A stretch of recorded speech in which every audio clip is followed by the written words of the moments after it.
প্রত্যাবর্তনের অবিশ্বাস্য গল্প লিখে কোয়ার্টার ফাইনালে আর্জেন্টিনা। স্বপ্নের কাছে গিয়েও হলো না রূপকথা, ৩-২ গোলে হেরে বিদায় মিশরের।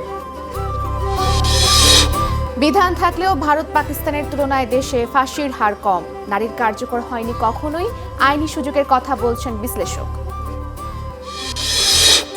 বৈরী আবহাওয়ায় স্থগিত চট্টগ্রাম বোর্ডের এইচএসসির পরীক্ষা। কক্সবাজারের পাহাড় ধসের ঝুঁকিতে ৩.৫ লাখ বাসিন্দা। মিরপুরের মধ্য সেনপাড়ায় পানি নেই ২ সপ্তাহেরও বেশি, বিল দিয়েও দাঁড়াতে হচ্ছে ওয়াসার লাইনে, সরবরাহ স্বাভাবিকের দাবি। এক মাসে চালের দাম কেজিতে বেড়েছে ৫ থেকে ৮ টাকা। নাজেহাল ক্রেতা, একে অন্যকে দুষছেন খুচরা ও পাইকারি বিক্রেতা। সাবমেরিন কেবল ছেড়ায় ৪ বছর ধরে বিদ্যুৎহীন ভোলার ২ ইউনিয়ন। জীবনযাত্রায় স্থবিরতা, কবে স্বাভাবিক হবে জানে না কেউ। মার্কিন নিষেধাজ্ঞায় নজিরবিহীন বিদ্যুৎ সংকটে কিউবা, খাদ্য ঔষধ নিয়ে ভোগান্তি, ইরানে ফের মার্কিন হামলা। ১২৭ বার কাঠি চালিয়েছে সেন্সর বোর্ড, তারপরে ওটিটি থেকে উধাও দিলজিতের সাতলুজ, টিকতে পারল মাত্র ৪৮ ঘন্টা।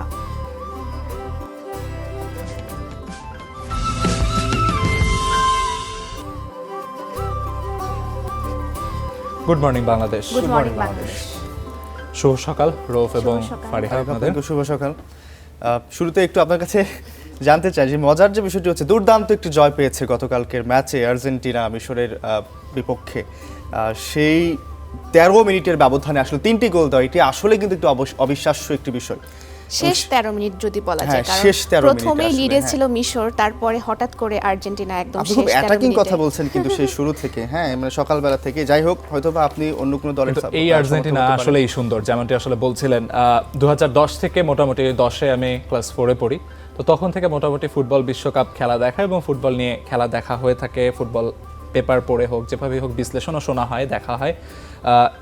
আর্জেন্টিনাকে নিয়ে আগে যে ধরনের একটা ভয় কাজ করতো সমর্থকদের মাঝে, যে প্রথমে গোল হজম করে ফেললে সেই আর্জেন্টিনা কামব্যাক দিয়ে ম্যাচ বের করে আনা আর্জেন্টিনার জন্য কঠিন ছিল। তবে আলেজান্দ্রো সাবেলার সময় যেমন ছিল, কিংবা হোর্হে সাম্পাওলির সময় আর্জেন্টিনা যেমন ছিল, তারপরে লিওনেল স্ক্যালোনি আর্জেন্টিনাকে যে আমূল পরিবর্তন ঘটিয়ে দিয়েছেন, এবং সেই জায়গায় আর্জেন্টিনা কিন্তু হেরে যাওয়ার আগে হেরে যায় না, অর্থাৎ শেষ মুহূর্ত পর্যন্ত লড়াই করে যাওয়ার যে প্রবণতা, মানসিকতা, সেই মানসিকতাই আর্জেন্টিনার মাঝে আছে। সেটি কিন্তু আমরা দেখতে পাচ্ছি। গতকালকের ম্যাচেও যদি বলি, যখন মেসি প্রথমে পেনাল্টি মিস করলেন এবং সেই জায়গায় তার শট ফিরিয়ে দেওয়া, সবকিছু মিলিয়ে অন্য কোনো সময় হলে হয়তো মেসি আসলে ভেঙে পড়তেন, তার একটি অফ ডে যাচ্ছে ধরে নিতেন। তবে সেই জায়গায় মেসি সেখানে দেখিয়ে দিলেন তিনি কেন মেসি, তিনি কেন সর্বকালের সেরা, সেই জিনিসটি তিনি প্রমাণ করে। মিশরের মোহাম্মদ সালাহও কিন্তু দুর্দান্ত খেলেছে, আর কি দলকে একদম অস্বাভাবিক কিছু নয়। এবং এই জায়গায় মিশরের যে খেলা, শুরু থেকে তাদের 2 গোলে এগিয়ে যাওয়া, সেগুলো সবকিছু নিয়ে আরো নানা খবরাখবর আমরা জানবো। শুরুতেই আসলে ফুটবল বিশ্বকাপ 2026-এর খবর।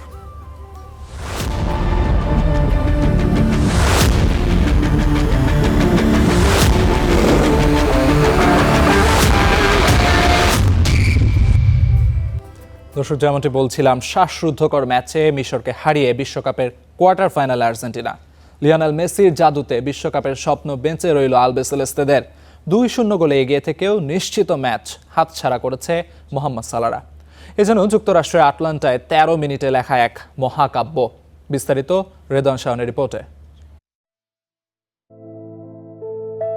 চোখে অশ্রুজল, এজন্য মৃত্যুপুরী থেকে বেঁচে ফিরেছে পুরো দল। আরেকটু হলেই যে ভেঙে যেত বিশ্বকাপের স্বপ্নটা। কোটি ভক্তকে কি জবাব দিতাম? পেনাল্টি মিসটাই তো হয়ে যেত আত্মঘাতী।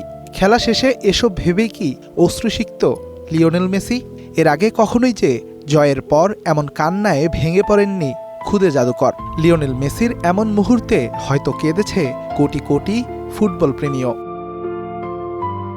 বিগ ম্যাচে যুক্তরাষ্ট্রের আটলান্টা স্টেডিয়ামে খেলার 14 মিনিটেই আকাশী নীল শিবিরে নিস্তব্ধতা নামিয়ে দেয় মিশর। ডিফেন্ডার ইয়াসের ইব্রাহিমের গোলে লিড পায় দ্য ফারাওসরা। তবে মিনিট 5 পরেই ফেরে আর্জেন্টিনার ভাগ্য। ইয়াসির ইব্রাহিমের করা ফাউলে পেনাল্টি পায় আকাশী নীলরা, যদিও তাতে লাভ হয়নি কোনো। পেনাল্টি মিস করে দলকে বিপদে ফেলেন লিওনেল মেসি। প্রথমার্ধের বাকি সময়ে কোনো গোল না হলেও দুই দলই সমানভাবে চালিয়েছে একের পর এক আক্রমণ। দ্বিতীয়ার্ধে এসে আক্রমণ দ্বিগুণ করে মিশর। ৫৭ মিনিটে দারুণ এক গোল করে মিশরকে ২ গোলের লিড এনে দেয় মোস্তফা জিকো। তবে ভিআর প্রযুক্তিতে বাতিল হয় সেই গোল। যদিও ১০ মিনিট পরেই দেখা মিলে সালাহ ম্যাজিক দারুণ এক স্প্রিন্টে বল বানিয়ে গোল করান ওই জিকোকে দিয়েই। ২-০ গোলের লিডে যখন নিশ্চিত জয়ের পথে মিশর, তখনই জেগে ওঠে আর্জেন্টিনা দল। একের পর এক আক্রমণে মিশরের ডিফেন্স যেন বারবার কাঁপিয়ে ছেড়েছে মেসিরা। ফল আসে খানিক বাদেই লিওনেল মেসির ক্রসে দারুণ এক হেডারে আর্জেন্টিনাকে গোল এনে দেন রোমেরো। ৪ মিনিট পর এবার দলকে সমতায় ফেরান লিও মেসি। বাঁ পায়ের জাদুতে যেন মন্ত্রমুগ্ধ পুরো পৃথিবী। তবে তখনও নাটকের অনেকটা বাকি। ৯০ মিনিটের খেলা শেষে ৭ মিনিট বাড়তি দেয় রেফারি। ম্যাচের ৯২ মিনিটে আর্জেন্টিনার দারুণ এক কাউন্টার অ্যাটাক। ডান পাশ থেকে লাউতারো মার্টিনেজের ক্রসে এনজো ফার্নান্দেসের মাপা হেড। ১৩ মিনিটেই পাল্টে গেল ম্যাচের চেহারা। হারতে বসা ম্যাচে জয়ীর বেশে আর্জেন্টিনা। ম্যাচের শেষ বাঁশি বাজার পরেই শুরু হয় জয়ের উল্লাস। ম্যাচ সেরা মেসিকে নিয়েই উদযাপনে মাতে পুরো দল। যেন এই মেসির জন্যই মাঠে লড়াইয়ে নামে তারা। মেসির জন্যই জিততে চায় এবারের বিশ্বকাপটা। Redwan Shaon, star play. কামব্যাকের এক অবিশ্বাস্য গল্প লিখেছে আর্জেন্টিনা। ২ গোলে পিছিয়ে থেকে ১৩ মিনিটের মধ্যে ৩ গোল করে জায়গা করেছে কোয়ার্টার ফাইনালে, যা মন ছুঁয়ে গেছে ড্যাফোডিল কিংবা টিএসসিতে খেলা দেখতে যাওয়া ভক্তদের। বিস্তারিত কেএমসনের রিপোর্টে।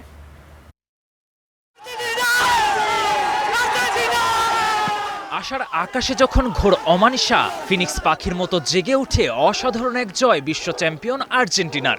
রাউন্ড অফ 16 থেকে কোয়ার্টার ফাইনাল, আরাধ্য ট্রফিটার দিকে আরও এক ধাপ মেসিদের। শেষ বাঁশি বাজতেই ড্যাফোডিলের অডিটোরিয়ামে আলবিসেলেস্তে ফ্যানদের গর্জন, যেন তারা জানতো এভাবেই ঘুরে দাঁড়াবে প্রিয় দল। চ্যাম্পিয়ন টিমের জন্য মাত্র ১৫ minute enough, ৭৮ minute, ৮৩ minute, ৯২ minute enough. অবশ্য বিশ্বাসটা ছিল প্রথমার্ধ শেষেও, যখন ১ গোলে পিছিয়ে আর্জেন্টিনা। মেসি করেছেন পেনাল্টি মিস, তখনও মেসিতেই ছিল ফ্যানদের ভরসা।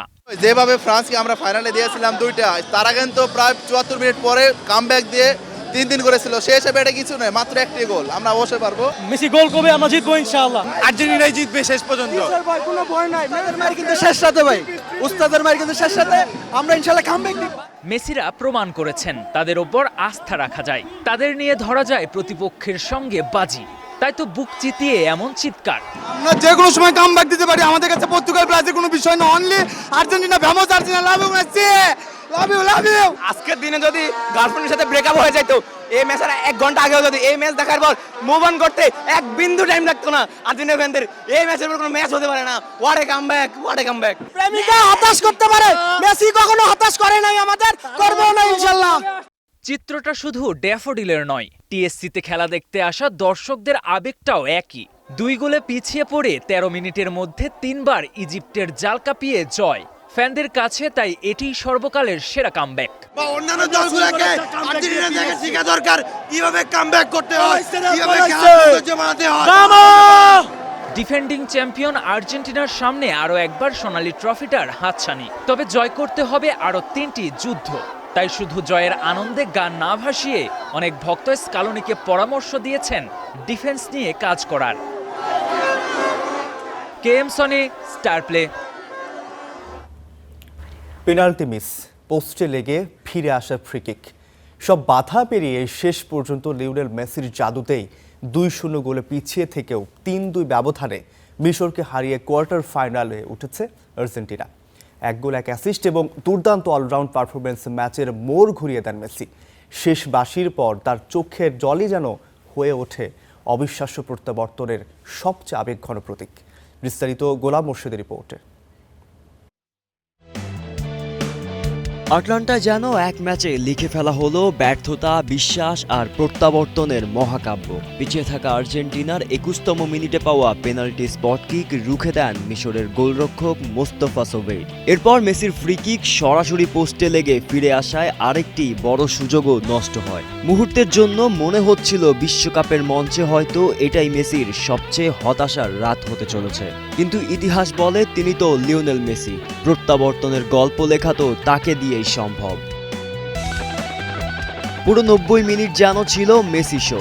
গোলও তার, অ্যাসিস্টও তার, আক্রমণের ছন্দও তার, প্রত্যাবর্তনের কাব্যও তার। ম্যাচ শেষে তার নামের পাশে 1 গোল 1 অ্যাসিস্ট। 51টি পাসের মধ্যে 42টি সফল করে 82% পাসিং নির্ভুলতা, 6টি সুযোগ সৃষ্টি যার মধ্যে 2টি ছিল বিগ চান্স।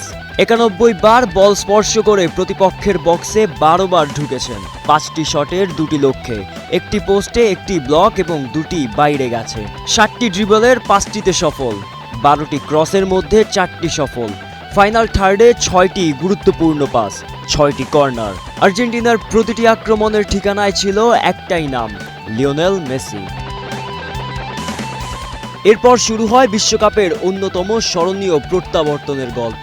৭৯তম মিনিটে তার নেওয়া কর্নার থেকেই হেডে ব্যবধান কমান ক্রিস্টিয়ান রোমেরো।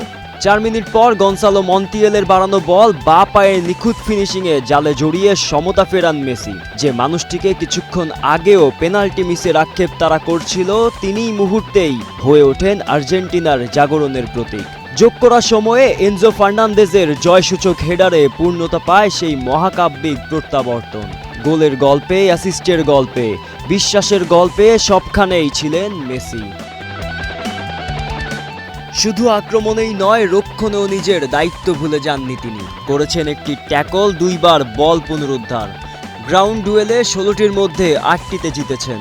2 বার ফাউলের শিকার হলেও নিজে কোনো ফাউল করেননি। মাত্র 6 বার বল হারিয়েছেন। ম্যাচ জুড়ে প্রতিটি স্পর্শ, প্রতিটি পাস, প্রতিটি দৌড় যেন মনে করিয়ে দিচ্ছিল বয়স শুধুই সংখ্যা। ফুটবলের ভাষায় এখনও সবচেয়ে সাবলীল কবিতার নাম লিওনেল মেসি। শেষ বাঁশি বাজার পর চোখের জল আর আটকে রাখতে পারেননি আর্জেন্টাইন অধিনায়ক। সেই অশ্রু ছিল ব্যর্থ পেনাল্টির নয়, ছিল অসম্ভবকে সম্ভব করার তৃপ্তির। নিজেই গোল করলেন, নিজেই অ্যাসিস্ট করলেন, নিজেই 2-0 থেকে 3-2-এর প্রত্যাবর্তনের মহাকাব্য লিখলেন। অর্ণবের গানের সেই অমর লাইন যেন নতুন করে সত্যি হলো, এভাবেও ফিরে আসা যায়। আর ফুটবল যখন অলৌকিকতার সংজ্ঞা খোঁজে, তখন উত্তর হয়ে দাঁড়ান একটাই মানুষ, সেরাদের সেরা, বাঁ পায়ের জাদুকর লিওনেল মেসি। গোলাম মোর্শেদ, স্টার প্লে। আর্জেন্টিনা ও মেসিকে বিশ্বকাপে টিকে রাখতেই চেষ্টা চালিয়ে যাচ্ছে ফিফা। ম্যাচ হারের পর এমন অভিযোগ করেছেন মিশর কোচ হোসাম হাসান। এদিকে রেফারির অত্যাচারের শিকার হয়ে সৃষ্টিকর্তার কাছে বিচার দিয়েছেন মিশর তারকা মোস্তফা জিকো। ফুটবলারের মুখে ইচ্ছে করে হাত দিয়ে আঘাত করছেন মলিনা, কখনো মোহামেদ সালাহকে ডিবক্সে ফেলে দিচ্ছেন হুলিয়ান আলভারেজ, কখনো ডিবক্সে হাত দিয়ে মিশরের ফুটবলারকে ফেলে দিচ্ছেন ম্যাকঅ্যালিস্টার। তবে এসব কিছুই চোখে পড়েনি রেফারির। প্রতিবাদ করতে গেলে উল্টো দেখানো হয়েছে হলুদ কার্ড ও লাল কার্ড। রেফারির চোখে পড়েছে এনজো ফার্নান্দেজকে ফাউল, যার কারণে বাতিল হয়েছে মিশরের গোল। রেফারির চোখে পড়েছে মিশরের ডিবক্সে আর্জেন্টিনাকে করা ফাউল, যার কারণে পেনাল্টি পেয়েছে আলবিসেলেস্তেরা। রেফারি এই সিদ্ধান্তগুলো নিয়েছে মেসি ও আর্জেন্টিনাকে বিশ্বকাপে টিকিয়ে রাখার জন্য। আর্জেন্টিনার বিপক্ষে হারের পর এমন দাবি করেছেন মিশর কোচ হোসাম হাসান। বিশ্ব চ্যাম্পিয়ন আর্জেন্টিনার থেকে ভালো খেলেছে মিশর, তবে রেফারি পক্ষপাত করে হারিয়ে দিয়েছে আফ্রিকার দেশটিকে, এমন দাবিও করেছেন হোসাম। রেফারির অবিচারের শিকার হয়ে সৃষ্টিকর্তার কাছে অভিযোগ দিয়েছেন মিশর তারকা মোস্তফা জিকো। ফিফা আর্জেন্টিনাকে এভাবে চতুর্থ বিশ্বকাপ জিতিয়ে দেবে, তাই আগেই অভিনন্দনও জানিয়েছেন তিনি। চলমান বিশ্বকাপে যতগুলো ম্যাচ জিতেছে আর্জেন্টিনা, প্রতিটি ম্যাচেই ছিল রেফারিং বিতর্ক। শুধু 26 বিশ্বকাপেই নয়, 22 বিশ্বকাপেও আর্জেন্টিনা চ্যাম্পিয়ন হবার পেছনে ছিল ফিফার প্রভাব, এমন দাবিও তুলেছিলেন ফুটবল ফ্যানরা। ইয়াসির আরাফাত সবুজ, স্টার প্লে। বিশ্বকাপে 72 বছরের অপেক্ষার অবসান ঘটিয়েছে সুইজারল্যান্ড। ভ্যাঙ্কুভারে শেষ 16-র নাটকীয় লড়াইয়ে কলম্বিয়াকে টাই ব্রেকারে 4-3 গোলে হারিয়েছে তারা। ফলে 1954 সালের পর প্রথমবারের মতো বিশ্বকাপের কোয়ার্টার ফাইনালে উঠেছে সুইজারল্যান্ড। নির্ধারিত 90 মিনিট ও অতিরিক্ত 30 মিনিট গোলশূন্য থাকার পর ম্যাচ গড়ায় টাই ব্রেকারে। সেখানে কলম্বিয়ার দাভিনসন সানচেজ ও কুচো হার্নান্দেজ স্পট কিক থেকে গোল করতে ব্যর্থ হন। হার্নান্দেজের শট দুর্দান্তভাবে ঠেকিয়ে দেন সুইস গোলকিপার গ্রেগর কোবেল। ম্যাচে বলের দখল ও আক্রমণে এগিয়ে ছিল কলম্বিয়ায়, কিন্তু সুযোগ কাজে লাগাতে না পারার মাশুল দিতে হয়েছে লাতিন আমেরিকার দলটিকে। এবার সেমিফাইনালে ওঠার লড়াইয়ে রবিবার আর্জেন্টিনার মুখোমুখি হবে সুইজারল্যান্ড।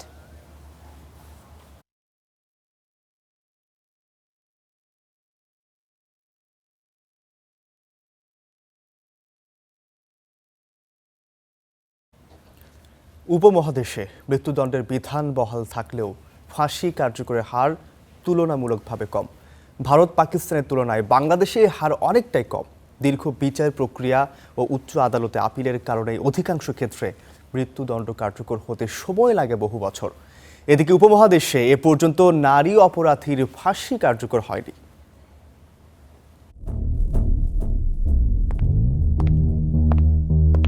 প্রাচীনকাল থেকে ভয়াবহ নানা অপরাধের বিচারে সর্বোচ্চ শাস্তি রাখা হয়েছে মৃত্যুদণ্ড।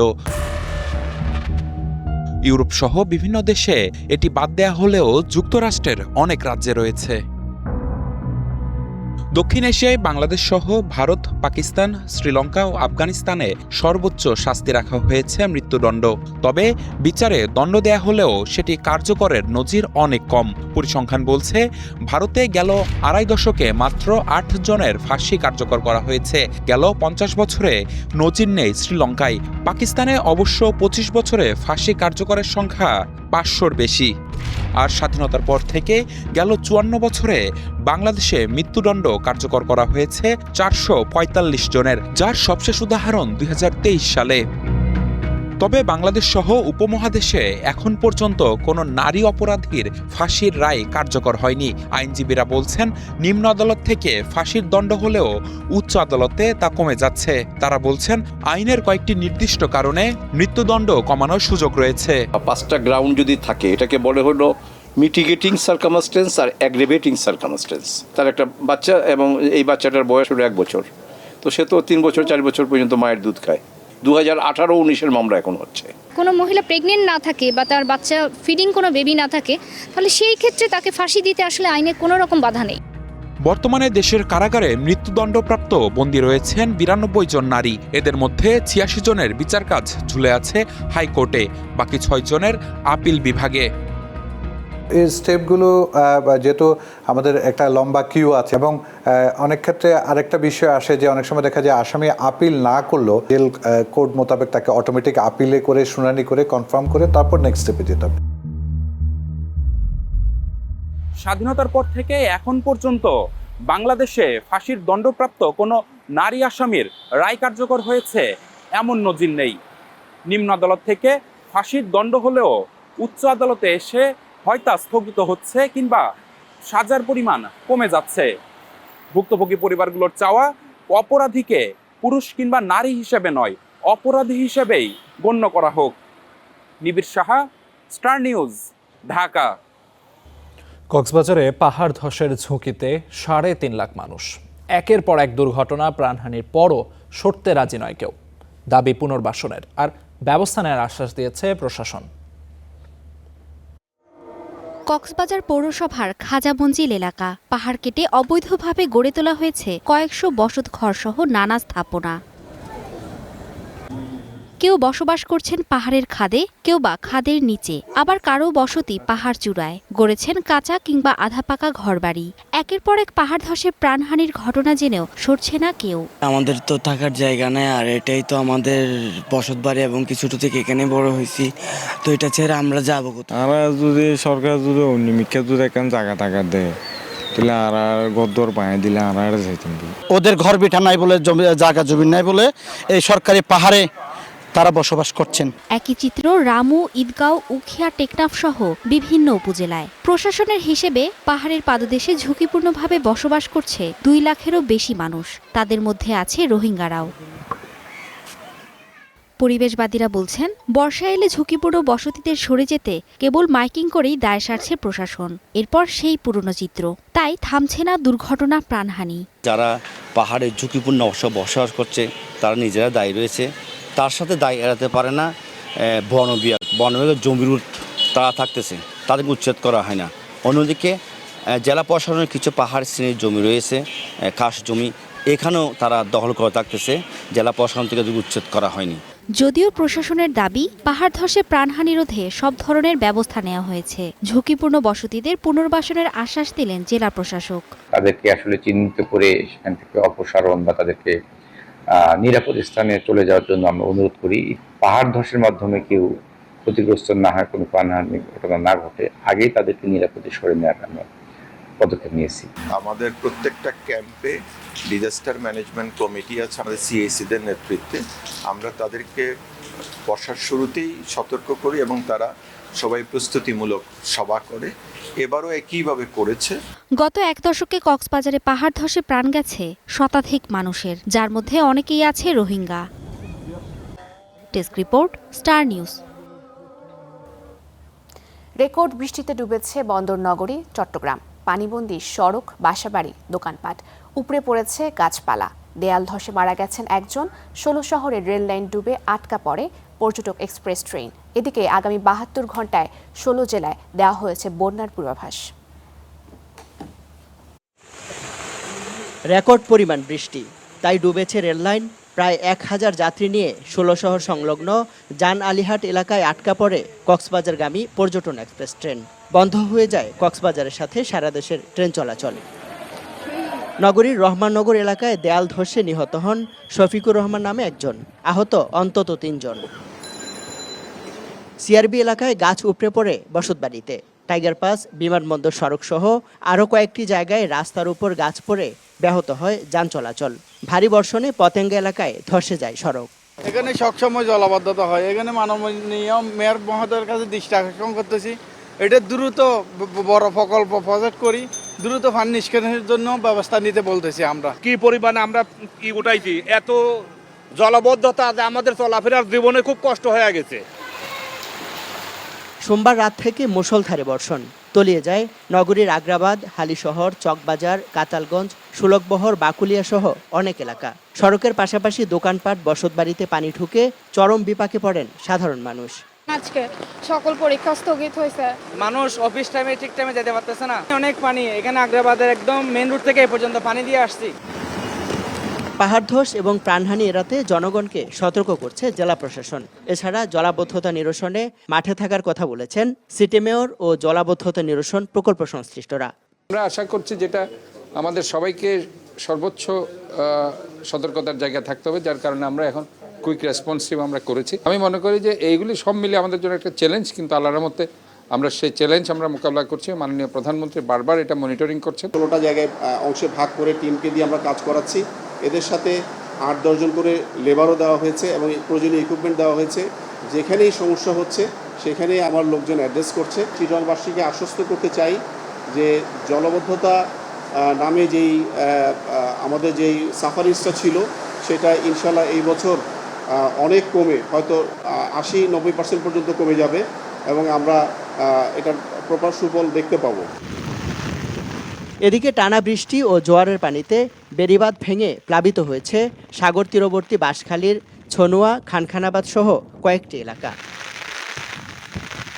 ইমদাদুল হক, স্টার নিউজ, চট্টগ্রাম। ভারী বৃষ্টি আর বৈরী আবহাওয়ায় বিপর্যস্ত চট্টগ্রাম অঞ্চলের জনজীবন। তলিয়ে গেছে রেল লাইন। বাতিল করা হয়েছে চট্টগ্রাম বোর্ডের এইচএসসি ও সমমানের পরীক্ষা। দুর্ভোগ ও বৈরী আবহাওয়ার আরও খবর জানাতে চট্টগ্রাম থেকে যুক্ত হচ্ছেন আমাদের সহকর্মী মামুনুর রশিদ অভি, খাগড়াছড়ি থেকে যুক্ত হচ্ছেন আখতার হোসেন, ফেনী থেকে তানভীর এবং কক্সবাজার থেকে যুক্ত হচ্ছেন সহকর্মী মহিবুল্লাহ মহিব। আমরা শুরুতেই চলে যাব চট্টগ্রামে, সেখানে অভির কাছে একটু যেতে চাই। অভি, যেমনটা আসলে বলছিলাম যে জনজীবনে কিন্তু দুর্ভোগ নেমে এসেছে। চট্টগ্রামের বিভিন্ন পথে ঘাটে পানি বেড়ে গেছে। আপনার কাছে একটু জানতে চাই যে পানি উন্নয়ন বোর্ড কী বলছে এবং পানি অপসারণের জন্য কোনো সিদ্ধান্ত নেওয়া হয়েছে কিনা।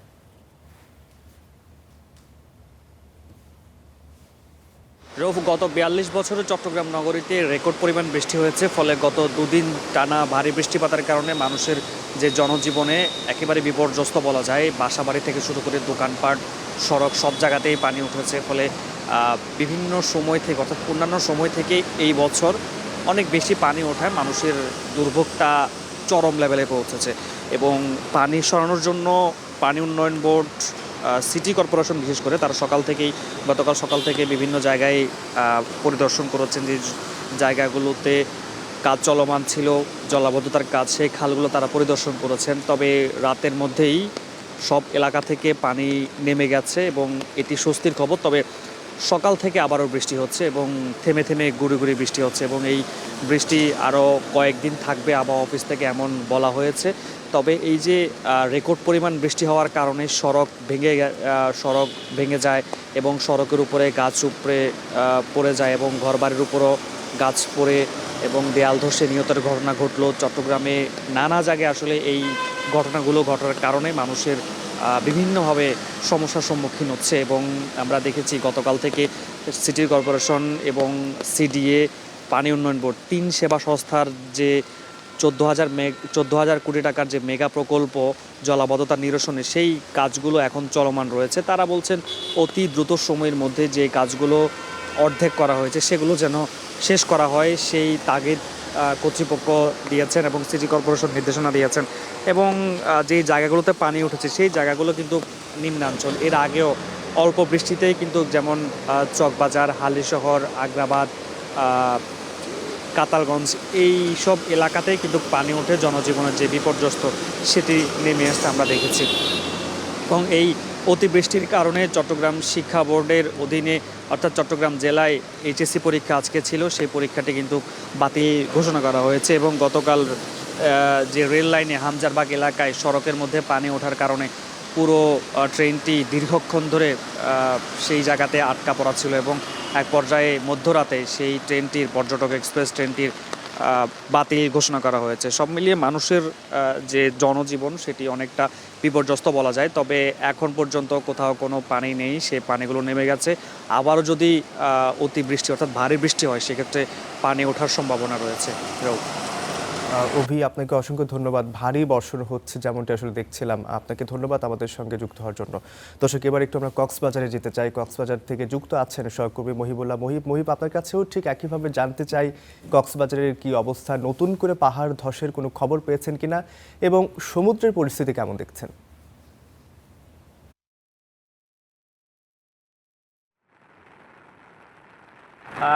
আবারও কিন্তু মুষলধারে বৃষ্টি শুরু হয়েছে। মাঝরাতে কিছুটা থেমে গেলেও সকাল থেকে আমরা দেখতে পাচ্ছি যে মুষলধারে যে বৃষ্টি, সেই বৃষ্টি কক্সবাজার উপকূল দিয়ে বয়ে যাচ্ছে। কক্সবাজার সমুদ্র সৈকতকে ইতিমধ্যে বা সমুদ্র বন্দরকে 3 নম্বর সতর্কতা সৈকত দেখিয়ে যেতে বলা হয়েছে, যার ফলে কক্সবাজারে যে 6,000 ফিশিং ট্রলার রয়েছে সেগুলো কিন্তু সাগর থেকে খুলে ফিরে এসেছে। একাধিকভাবে আমরা জানতে পেরেছি চকরিয়া এবং নবগঠিত মাতামুহুরী উপজেলার অন্তত 16টি ইউনিয়নে এর মানুষ বিচ্ছিন্নভাবে পানিবন্দী হয়ে পড়েছে। সেখানে মাতামুহুরী নদীর যে পানি সেটি আসলে বিপদসীমার উপর দিয়ে প্রবাহিত হচ্ছে। সাঙ্গু নদীর পানি বিপদসীমার উপর দিয়ে প্রবাহিত হচ্ছে, যেহেতু সেটি তানসি এবং আলীকদমের যে উজান থেকে নেমে আসা পাহাড়ি ঢল চকরিয়ার বিস্তীর্ণ এলাকার মানুষকে আসলে পানিবন্দী করে ফেলেছে। সকাল থেকে আমরা সেখানকার খবর রাখছিলাম। সমুদ্র বন্দর থেকে যেহেতু 3 নম্বর সতর্কতা সংকেত দেওয়া হয়েছে, সমুদ্রের পানিও কিন্তু স্বাভাবিকের চেয়ে 3 থেকে 4 ফিট উচ্চতায় প্রবাহিত হচ্ছে বলে আবহাওয়া অধিদপ্তর পক্ষ থেকে আমরা জানতে পেরেছি। পানি উন্নয়ন বোর্ড জানিয়েছে কুতুবদিয়া মহেশখালীর বিস্তীর্ণ বেড়িবাঁধের কিছু কিছু অংশে ভাঙন থাকায় সেখান দিয়ে পানি প্রবেশ করে জোয়ারের পানি কুতুবদিয়ার অন্তত 10টি গ্রামকে প্লাবিত করছে নিয়মিতভাবেই, যার ফলে আসলে সেখানকার মানুষের মধ্যে বিদ্যুৎ না থাকা থেকে শুরু করে এই সমস্ত পানিবন্দী মানুষ চরম অনিশ্চয়তা এবং দুর্ভোগের মধ্যে পড়েছে। যার ফলে জেলা প্রশাসক গতকালকে আমাদেরকে জানিয়েছেন যে এই সমস্ত এলাকায় তাদের যে উপজেলা নির্বাহী কর্মকর্তারা রয়েছেন তাদের মাধ্যমে জরুরি যে সহায়তা সেগুলো প্রদানের জন্য তারা গতকালকে দুর্যোগ ব্যবস্থাপনা কমিটির জরুরি বৈঠক ডেকেছিলেন। সেখান থেকেই তারা সিদ্ধান্ত দিয়েছেন যে আজকে সকাল থেকে চকরিয়া এবং বরৈতলী থেকে শুরু করে যে সমস্ত এলাকায় আসলে পানি প্রবেশ করেছে সেখানকার মানুষের মধ্যে যাতে জরুরি সহায়তা পৌঁছানো যায় সেই ব্যবস্থা করার জন্য উপজেলা নির্বাহী কর্মকর্তাদের তারা নির্দেশনা দিয়েছেন। আরেকটি বিষয় জানিয়ে রাখতে চাই যে টানা বর্ষণের ফলে কক্সবাজারে কিন্তু পাহাড় ধসের ঘটনা ব্যাপকভাবে বেড়েছে। যেহেতু গতকালকেও একজন নারী মারা গেছেন, আহত আরও 2 জনের অবস্থা সংকটাপন্ন, যাদেরকে কক্সবাজার সদর হাসপাতাল থেকে চট্টগ্রাম মেডিকেল কলেজে চিকিৎসা দেওয়ার কথা বলা হচ্ছে। এছাড়া রোহিঙ্গা ক্যাম্প এবং আশেপাশের এলাকাগুলোতেও ক্যাম্প প্রশাসন কিন্তু পাহাড় ধসের ঝুঁকি এড়াতে যে সমস্ত এলাকায় পাহাড়ের পাদদেশে রোহিঙ্গা এবং স্থানীয়রা বসবাস করছেন তাদেরকে আসলে সরিয়ে নিরাপদ স্থানে নিয়ে আসার ব্যাপারে 2 জন নির্বাহী ম্যাজিস্ট্রেটের মাধ্যমে অভিযান পরিচালনার কথা আমাদেরকে জানিয়েছেন। তারা হয়তো আজকে সকাল থেকেই সেই পাহাড়ের পাদদেশ বা আশেপাশের এলাকাগুলোতে অভিযান পরিচালনা করবেন। আরেকটি বিষয় এখানে রয়েছে, কক্সবাজারের সঙ্গে সারা দেশের যে রেল যোগাযোগ সেটি বিচ্ছিন্ন রয়েছে। যদিও সকাল 10টা থেকে প্রবাল এক্সপ্রেস নামে যে ট্রেনটি রয়েছে সেটি চট্টগ্রামের উদ্দেশ্যে ছেড়ে যাবার কথা থাকলেও সেটি এখন পর্যন্ত চূড়ান্ত সিদ্ধান্তে এসে পৌঁছাতে পারেনি। এতে পর্যটক এক্সপ্রেস এবং গতকালকে যে প্রবাল এক্সপ্রেস 2000-তে আটকা পড়েছিল তাদের যাত্রীরা পায়ে হেঁটে বা নিজ দায়িত্বে পরিবহন যুগে গন্তব্যে পৌঁছেছে বলে আমরা স্টেশন মাস্টারের কাছ থেকে জানতে পেরেছি। এই ছিল আমার কাছে কক্সবাজারের পাহাড়ধস এবং পানিবন্দী মানুষের সর্বশেষ খবরাখবর। মুহিব, আপনাকে অসংখ্য ধন্যবাদ আমাদের সঙ্গে যুক্ত হয়ে গুরুত্বপূর্ণ তথ্য দেওয়ার জন্য। দর্শক, এবার একটু আমরা ফেনীতে যেতে চাই, সেখান থেকে যুক্ত আছেন সহকর্মী তানভীর চৌধুরী। তানভীর, আপনার কাছেও ঠিক একইভাবে জানতে চাই যে আজকের আবহাওয়াটা কেমন দেখছেন, বন্যার কোনো শঙ্কা রয়েছে কিনা, এবং সেই সাথে জানতে চাই যে আবহাওয়া অধিদপ্তর থেকে, আবহাওয়া অফিস থেকে কোনো পূর্বাভাস দেওয়া হয়েছে কিনা।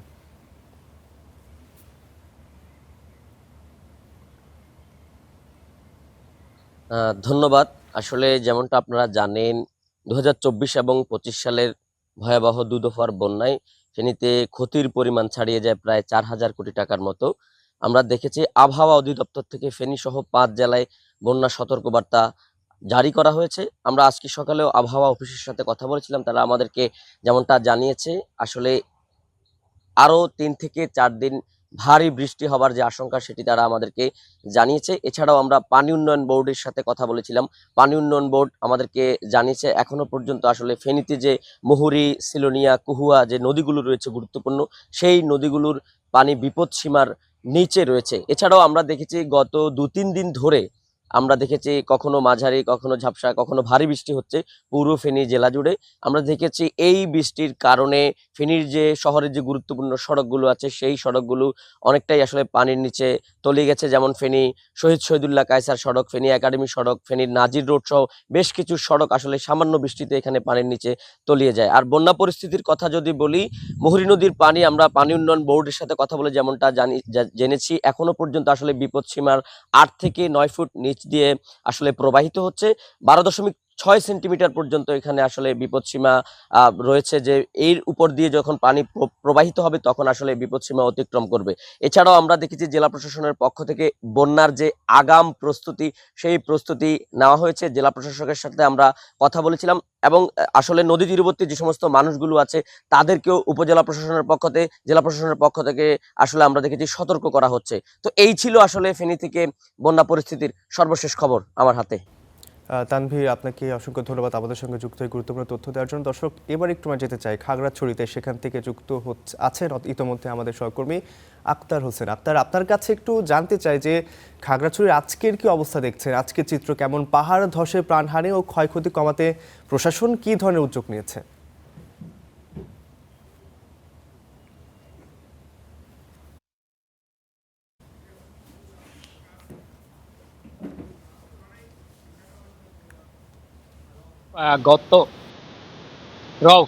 গত কয়েকদিনের বৃষ্টিপাতে ভারী মুষলধারে এবং গুড়ি গুড়ি বৃষ্টির ফলে কিন্তু খাগড়াছড়ির বিভিন্ন এলাকাতে গতকাল জলাবদ্ধতা সৃষ্টি হয়েছে। পাশাপাশি খাগড়াছড়ির মাইনী এবং চেঙ্গি নদীর যে পাহাড়ি ঢল, সেই ঢলে কিন্তু নদীর কানায় কানায় পানিতে পরিপূর্ণ হয়েছে। পাশাপাশি জেলার সদর সহ অন্যান্য যে উপজেলাগুলো রয়েছে সেখানে যে নিম্নাঞ্চলগুলো রয়েছে সেগুলো প্লাবিত হয়েছে এবং সেই নিম্নাঞ্চল প্লাবিত হওয়ার ফলে কিন্তু মানুষের মধ্যে কিছুটা দুর্ভোগ গতকালকে দেখা দিয়েছে। রাতে পানি কমে যাওয়ার একটি যে চিত্র আমরা সেটি দেখেছি এবং আজ প্রশাসনের সাথে কথা বলে যে বিষয়টি জানতে পেরেছি, খাগড়াছড়ি জেলা প্রশাসক মোহাম্মদ আনোয়ার সাদাত, তার সাথে কথা বলে তিনি আমাদেরকে যেমনটা জানিয়েছেন, পাহাড় ধসের ঝুঁকি এবং নিম্নাঞ্চল যে সকল জায়গা রয়েছে সেখানে যে স্কুল, কলেজ এবং মাদ্রাসা রয়েছে, অন্তত পুরো জেলায় 135টি আশ্রয় কেন্দ্র খোলা হয়েছে যাতে মানুষ সেই আশ্রয় নেওয়ার জন্য সেই কেন্দ্রগুলোতে যেতে পারে এবং প্রশাসনের পক্ষ থেকে জানিয়েছে যে তাদেরকে শুকনা খাবার এবং পর্যাপ্ত যে সকল সেবা দেওয়ার প্রয়োজন সেগুলো প্রশাসন তারা ঠিক রেখেছে। অন্যদিকে খাগড়াছড়ি এবং খাগড়াছড়ির দিঘিনালা এবং লংগদু সড়কে গতকালকে পানি থাকলেও সে পানি নেমে গিয়েছে। এখন পুরো শহরের চিত্র যেটি সেটি বলা যায় যে ভারী বৃষ্টি এবং মুষলধারে যে বৃষ্টির ফলে কিন্তু পাহাড়ের মাটি কিছুটা নরম হয়েছে এবং পাহাড় ধসের কিছু আশঙ্কা করা যাচ্ছে এবং কয়েক শতাধিক পরিবার কিন্তু পাহাড় ধসের একটা ঝুঁকিতে থাকার কথা প্রশাসন জানিয়েছে। সে সকল পরিবারকে নিরাপদ একটি আশ্রয়ে সরিয়ে নেওয়ার জন্য কাজ কিন্তু প্রশাসন করছে, এমনটাই আমাদেরকে আসলে জানিয়েছে। এবং সকাল থেকেই গুড়ি গুড়ি বৃষ্টি হচ্ছে এবং এই বৃষ্টি যদি ভারী বা মুষলধারে বৃষ্টি হয় তাহলে হয়তো দেখা যাবে যে চেঙ্গি এবং মাইনী নদীর পানি বৃদ্ধি পেয়ে কিন্তু খাগড়াছড়িতে বন্যার পরিস্থিতির মতো একটি সৃষ্টি হতে পারে। এই ছিল আমার কাছে আসলে খাগড়াছড়ির সর্বশেষ। আখতার, আপনাকে অসংখ্য ধন্যবাদ আমাদের সঙ্গে যুক্ত হয়ে গুরুত্বপূর্ণ তথ্য দেওয়ার জন্য। এদিকে বর্ষা আসে বর্ষা যায়, রাজধানীর জলাবদ্ধতার চিত্র যেন আর বদলায় না। বছর ঘুরে একই সমস্যার মুখোমুখি হতে যায় নগরবাসীকে। অফিসগামী শিক্ষার্থী কিংবা খেটে খাওয়া মানুষ সবাইকে গুনতে হয় ভোগান্তির মাসুল। বৃষ্টি প্রকৃতির আশীর্বাদ, কিন্তু অব্যবস্থাপনা আর অপরিকল্পিত নগর ব্যবস্থাপনায় সেই বৃষ্টি রাজধানীর জন্য হয়ে ওঠে দুর্ভোগের আরেক নাম। আজকে মাসখানিক হয়ে যাইতেছে, তারা কাজ করে কি করে না, আসে এক কোদাল করে মাটি উঠায় তারা চলে যায়। এর কয়েকদিন আগে বৃষ্টি হয়েছে, গোটা বিশের লোক এখানে পড়ছে। হ্যাঁ, যে কোনো মুহূর্তে এটা অ্যাক্সিডেন্ট হতে পারে। আমরা চাই যে এই জিনিসটা, যে সমস্যা আমি পড়লাম, এমন কারোর যেন না হয়। একটু ভারী বৃষ্টি হলেই রাজধানীর অনেক সড়ক পরিণত হয় অস্থায়ী জলাশয়ে। কোথাও হাঁটু পানি, কোথাও তারও বেশি পানি জমে থাকে ঘন্টার পর ঘন্টা। সবচেয়ে বেশি ভোগান্তিতে পড়েন পথচারী, শিক্ষার্থী ও কর্মজীবী মানুষ। মাত্র বৃষ্টি হচ্ছে 30 থেকে 35 মিনিট, এর মধ্যে যদি ঢাকা সিটিটা ডুবে যায় তাহলে ঢাকা সিটি বলার কোনো দরকার নাই, এটা মফস্বল বললেই হয়, গ্রামের রোড থাকলেই হয়, তাহলে নদী নালা দিয়ে নৌকা চালাইলেই হবে। হলে তো এই এলাকা পুরো ডুবেই যায়, এর সচরাচর সবাই জানে। তো এখন আমরাও ভুগছি, কিছু করার নাই। সব খাল বন্ধ করে দিয়ে তিলোত্তমা শহর করে 1 ঘন্টার বৃষ্টি তা ঢাকা শহর সহ্য করতে পারে না। জলাবদ্ধতার সঙ্গে বাড়ে নগরবাসীর দুর্ভোগ। পানি জমে থাকায় ধীরগতি হয়ে পড়ে যান চলাচলে, তৈরি হয় দীর্ঘ যানজট। বৃষ্টির দিনে রাজধানীর ব্যস্ত সড়কগুলো যেন পরিণত হয় স্থবির নগরীর প্রতিচ্ছবিতে। বৃষ্টির দুইটি চিত্র, একটি স্বস্তির, অন্যটি ভোগান্তির। প্রকৃতির এই বৃষ্টি রাজধানীবাসীর জন্য কিছুটা স্বস্তির হলেও অন্যদিকে ভোগান্তির চিত্রটা আরও ভয়াবহ। সামান্যতম বৃষ্টিতেই ডুবে যায় সড়ক, সৃষ্টি হয় তীব্র যানজটের।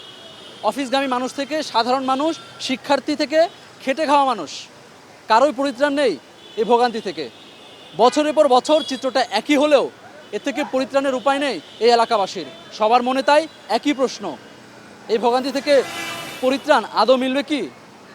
আহমেদ রবি, স্টার নিউজ, ঢাকা।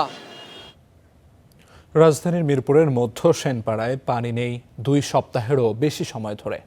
ধনীরা কিনে খেতে পারলেও এতে বিপাকে পড়েছেন নিম্ন আয়ের মানুষ। তারা বলছেন ওয়াসা বা জনপ্রতিনিধি কারো কাছে গিয়েই মিলছে না কোনো সমাধান। পানি ছাড়া যেখানে এক মুহূর্ত চলে না, সেখানে 2 সপ্তাহের বেশি সময় ধরে এর সংকটে মিরপুরের মধ্য সেনপাড়ার বাসিন্দারা। সেই দুর্ভোগের কথাই জানাচ্ছিলেন সেখানকার বাসিন্দা তহুরা খাতুন। বিল তো পরে 4000-5000 টাকা আমাদের বিল আসে, আমরা একা থাকি বাসায়, আর তো কেউ না, তারপরেও তো আমরা পানি পাই না। বিত্তবানরা পানি কিনতে পারলেও নিম্নবিত্তের এখন জীবন মরণ সমস্যা। এরই মধ্যে এলাকা ছেড়েছেন অনেক ভাড়াটিয়া।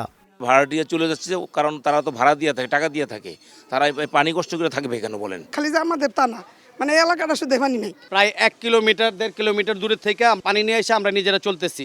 সরবরাহ লাইনের পানির জন্য নিয়মিত ওয়াসাকে বিল দিয়েও সেই পানি আবারও টাকা দিয়ে কিনতে হচ্ছে সেই ওয়াসার কাছ থেকেই।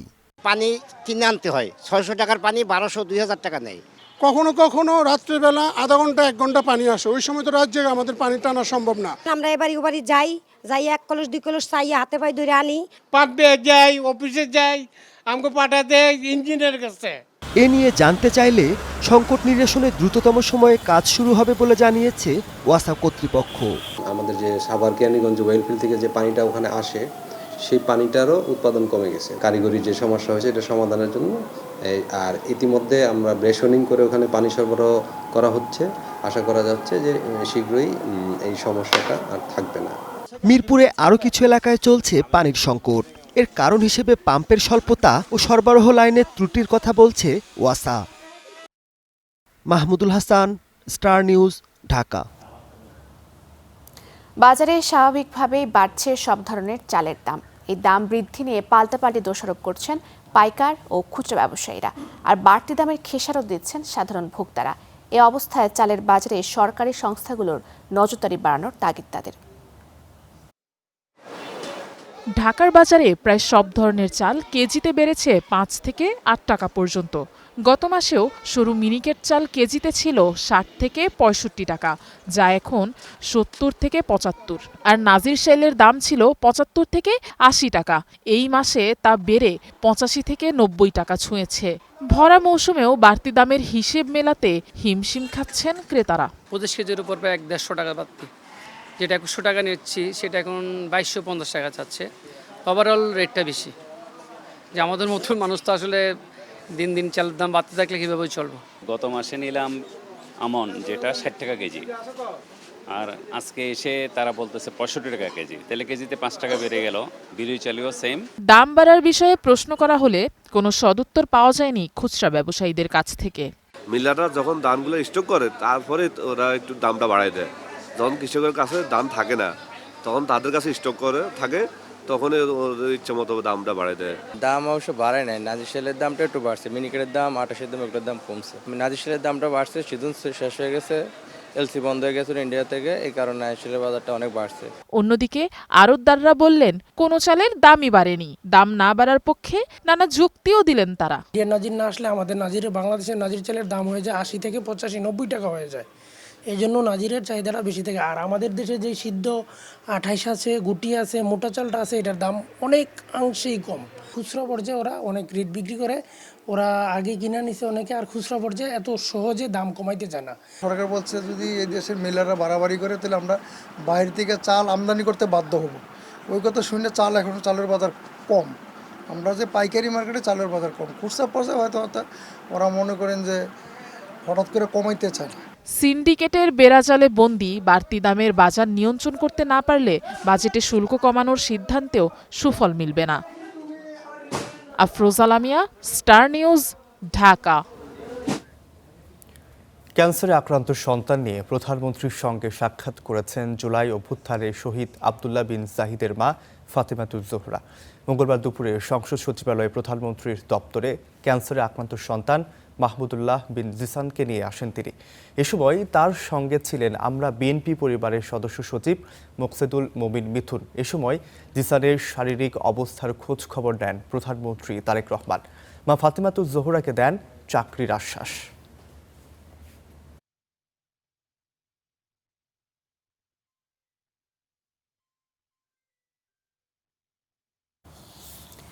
একটি দলের লুটপাটের পথ তৈরি করতে ছাত্র জনতা রক্ত দেয়নি বলে মন্তব্য করেছেন এনসিপির আহ্বায়ক নাহিদ ইসলাম।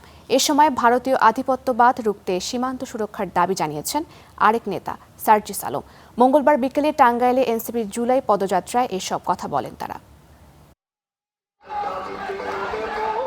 গণভোট বাস্তবায়ন সহ নানা দাবিতে দ্বিতীয় দিনে এনসিপির জুলাই পদযাত্রা। বৃষ্টি উপেক্ষা করে দলীয় নেতাকর্মীদের সঙ্গে নিয়ে টাঙ্গাইলে দলটির আহ্বায়ক নাহিদ ইসলাম, উত্তরাঞ্চলের মুখ্য সংগঠক সার্জিস আলম সহ স্থানীয় নেতাকর্মীরা। সখীপুরে পথসভায় অংশ নিয়ে নাহিদ ইসলাম বলেন, এক দলকে ক্ষমতায় থেকে সরিয়ে আরেক দলকে লুটপাটের পথ প্রশস্ত করতে ছাত্র জনতা রক্ত দেয়নি। ক্ষমতায় গিয়ে দলটি যদি লুটপাটে লিপ্ত হয় তবে শহীদদের রক্তের সঙ্গে বেইমানি করা হবে বলে মন্তব্য করেন তিনি। সংসদে আমাদেরকে কথা বলতে দেওয়া হয় না, আমরা জনসভায় কথা বলতে গেলে ককটেল ফুটানো হয়, বোমা মারানো হয়। এই একদলীয় শাসন যদি আবার শুরু করার কথা কেউ ভাবে, আওয়ামী লীগের পরিণতির কথা আপনারা ভাববেন। পুশিন স্বাধীন সার্বভৌমত্বের জন্য হুমকি দাবি করে সীমান্তে সুরক্ষার দাবি জানান সার্জিস আলম।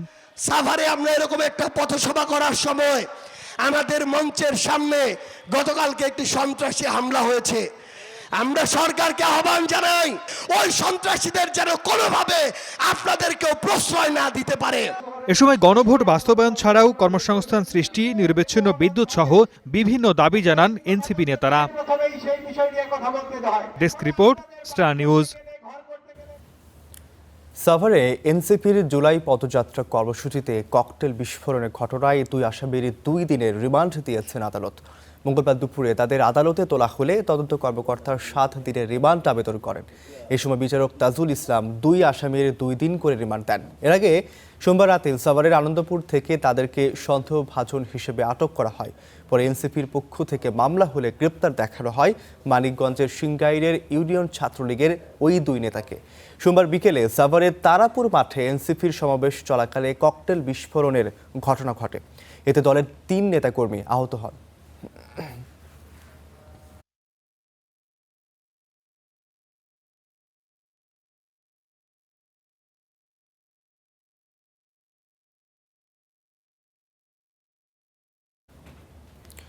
দর্শক, গুড মর্নিং বাংলাদেশের এই পর্যায়ে সংবাদপত্রের মূল যে শিরোনামগুলো আছে সেগুলো জানাতে আমাদের সঙ্গে যুক্ত হবেন আমাদের সহকর্মী আলিফ। আমরা তার কাছ থেকে আজকের সারাদিনের পত্রপত্রিকার যে আপডেটগুলো সেগুলো জানতে চাই। রৌফ, আপনাকে অসংখ্য ধন্যবাদ। যেমনটি আসলে আপনি বলছিলেন, আমরা যেমনটি করে থাকি আসলে দিনের শুরুটা অনেকেই কিন্তু করে থাকেন পত্রপত্রিকার পাতায় চোখ বোলাতে বোলাতে, এবং সেই কাজটি অনেকাংশে সহজ করে দিতে আমরা গুড মর্নিং বাংলাদেশে নিয়মিত আয়োজনে দেখানোর চেষ্টা করি দেশের সর্বাধিক পঠিত যে পত্রপত্রিকাগুলো রয়েছে সেই পত্রপত্রিকাগুলোর প্রথম পাতায় কি কি শিরোনাম উঠে এসেছে, এবং তার ধারাবাহিকতায় আমরা প্রথম আজকে পত্রিকাটি দেখাতে চাই। সেটি হচ্ছে দৈনিক প্রথম আলো। তার প্রথম পাতায় যে শিরোনামটি রয়েছে সেটি হচ্ছে প্রথম শিরোনাম, বিদেশি বিনিয়োগ বাড়লেও ঘানা উগান্ডার পেছনে দেশ। অর্থাৎ সাম্প্রতিক সময়ে বিদেশি বিনিয়োগ কিন্তু বাংলাদেশে বেড়েছে এমন তথ্য বলা হচ্ছে। এখানে একটি তথ্যচিত্রের মাধ্যমে দেখানো হয়েছে, ডাটা চার্টের মাধ্যমে দেখানো হয়েছে 2021 থেকে 2025 সাল পর্যন্ত আসলে বিভিন্ন বছরে বৈদেশিক বিনিয়োগের যে পরিমাণ সেই পরিমাণটি আসলে কত ছিল, এবং বিলিয়নের হিসাবটি দেখানো হয়েছে। সেখানে দেখা যাচ্ছে সর্বশেষ 2023-এর পর 24-এ কিছুটা বিদেশি বিনিয়োগ কমেছিল, তবে 2025-এ এসে কিন্তু সেটি সাম্প্রতিক সময়গুলোর চেয়ে সবচেয়ে বেশি, অর্থাৎ 1.78 বিলিয়ন 1.78 বিলিয়ন বিনিয়োগ এসেছে আসলে বিদেশি বিনিয়োগ। এবং তার নিচে আরেকটি প্রতিবেদন দেখানো হয়েছে, অর্থাৎ এই জায়গাটিতে যতখানি আশার আলো দেখা যাচ্ছে ঠিক তার পরের ডাটা চার্ট যেটি বা তথ্যচিত্র যেটি, সেখানে কিন্তু আসলে দেখা যাচ্ছে যে এই 1.78 বিলিয়ন যে ডলার নিয়ে বিনিয়োগ নিয়ে আমরা গত কয়েক বছরের মধ্যে সবচেয়ে বেশি বিদেশি বিনিয়োগ অর্জন করতে পেরেছি, অর্থাৎ বাংলাদেশ অর্জন করতে পেরেছে, তার তুলনায় কিন্তু অন্যান্য দেশ আরও বেশি বিদেশি বিনিয়োগ অর্জন করেছে। এবং সেই জায়গায় সবচেয়ে যে কোনো ক্ষেত্রে আমরা অর্থনৈতিকভাবে অনুন্নত কিংবা অর্থনৈতিকভাবে পিছিয়ে আছে এরকম দেশের উদাহরণ দিতে গেলেই বাংলাদেশের মানুষজন স্বাভাবিকভাবে ঘানা, উগান্ডা এই সমস্ত দেশের কথা বলে থাকেন। সেই ঘানা কিংবা উগান্ডা কিন্তু বিদেশি বিনিয়োগের দিক থেকে বাংলাদেশের চেয়ে এগিয়ে রয়েছে, যে বিষয়টি কিন্তু বেশ শঙ্কার একটি জায়গা। এবং এখানে যেমনটি বলা হয়েছে যে 2025 সালের পরে এই হিসাব আসলে 2026 সালের ফেব্রুয়ারিতে যে নতুন সরকার ক্ষমতা এলো তারপর আসলে বিদেশি বিনিয়োগ বাড়ানোর উপর যে জোর আসলে এই বিএনপি সরকার দিয়ে যাচ্ছে সেই ব্যাপারটি কিন্তু এখানে উল্লেখ করা হয়েছে। এবং সেই জায়গায় বাংলাদেশে 2025 সালে 1.78 বিলিয়ন ডলারের যে বিদেশি বিনিয়োগ এসেছে, এফডিআই এসেছে, সেটি আগের বছরগুলোর চেয়ে 45% বেশি এমনটা বলা হচ্ছে। অর্থাৎ 45% বেশি হওয়ার পরেও যে আসলে অন্যান্য দেশের চেয়ে কিছুটা পিছিয়ে রয়েছে বাংলাদেশ, সে ব্যাপারটিতে কিন্তু আসলে জোর দিতে বলা হচ্ছে। অর্থাৎ যেভাবে আসলে নীতিগত সিদ্ধান্তগুলো নিলে, বিনিয়োগ বান্ধব পরিবেশ তৈরি করলে এবং দেশে শিল্প বান্ধব যে পরিবেশটি রয়েছে সেটি নিশ্চিত করতে পারলে, সেই জায়গায় আইন শৃঙ্খলা পরিস্থিতির কিছু খবরাখবর রয়েছে বা আইন শৃঙ্খলা পরিস্থিতির কিছু প্রভাব রয়েছে, সেই বিষয়গুলো আসলে নিশ্চিত করা গেলে তখনই কেবলমাত্র এই বিদেশি বিনিয়োগ কিন্তু আশানুরূপভাবে বাড়তে শুরু করবে, এমনটি আসলে এই প্রতিবেদনগুলোতে বলা হয়েছে।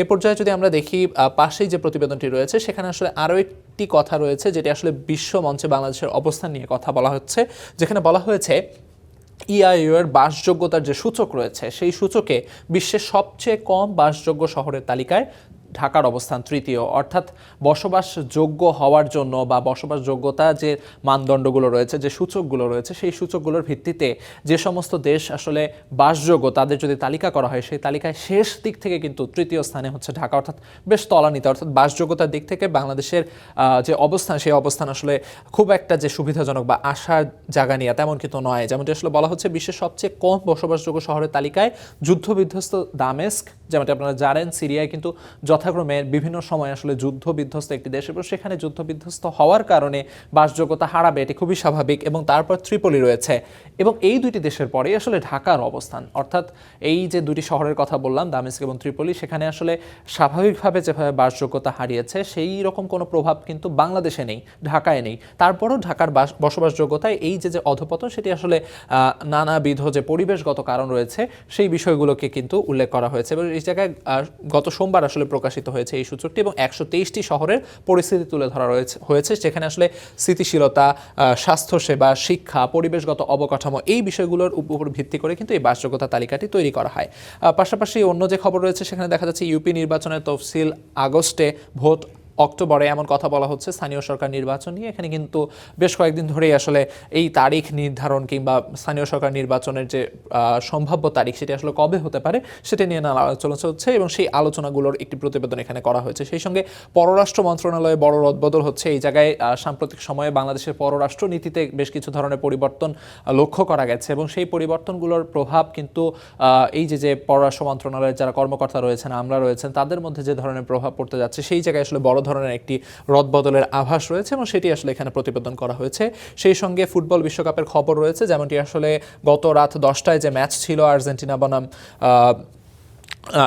বনাম মিশর বা ইজিপ্ট এবং সেই যে সেই ম্যাচ নিয়ে এখানে কিন্তু প্রতিবেদন করা হয়েছে। যেমনটি আসলে বলা হয়েছে, শিরোনাম করা হয়েছে 13 মিনিট 15 সেকেন্ডে আর্জেন্টিনার পুনর্জন্ম, অর্থাৎ যেমনটি আসলে ধারণা করা হচ্ছিল প্রথম 70 মিনিট পর্যন্ত, অর্থাৎ প্রথম 70 মিনিট পর্যন্ত আর্জেন্টিনা খেলায় কিছুটা ছন্দপতন ছিল, তবে সেই জায়গায় আর্জেন্টিনা পরপর গোল করে যেন ফিনিক্স পাখির মতো তারা আসলে ছাই থেকে উঠে এসেছে এমন কথা কিন্তু বলা হচ্ছে এবং সেই বিষয়গুলো নিয়ে আসলে এখানে প্রতিবেদন করা হয়েছে। এবং পাশেই দেখা যাচ্ছে তার আগের দিনের ম্যাচ, অর্থাৎ পর্তুগাল বনাম স্পেনের ম্যাচে পর্তুগালের যে বিদায় হয়েছে সেটি আসলে প্রতিবেদনে দেখানো হয়েছে। এ পর্যায়ে যদি আমরা দৈনিক সমকালের দিকে তাকাই, সেখানে যে শিরোনামগুলো রয়েছে সেগুলো আপনাদের দেখিয়ে দিতে চাই। প্রথম শিরোনাম যেটি, সেটা হচ্ছে হামের পরবর্তী জটিলতায় চোখের সমস্যায় রোগীরা, অর্থাৎ সাম্প্রতিক সময় হামের যে প্রাদুর্ভাব বাংলাদেশে, সেই হামের প্রাদুর্ভাবের পরবর্তীতে যারা হাম আক্রান্ত থাকেন তাদের যে নিরাময় হওয়ার পরেও রোগ প্রতিরোধ ক্ষমতায় যে এক ধরনের ঘাটতি দেখা যায়, সেই ঘাটতির প্রভাব কিন্তু তাদের স্বাস্থ্যগত নানা সমস্যা তৈরি করে এবং সেই জায়গায় আসলে নানা রকম রোগ ব্যাধিতে তারা আবার নতুন করে আক্রান্ত হন। সেই জায়গায়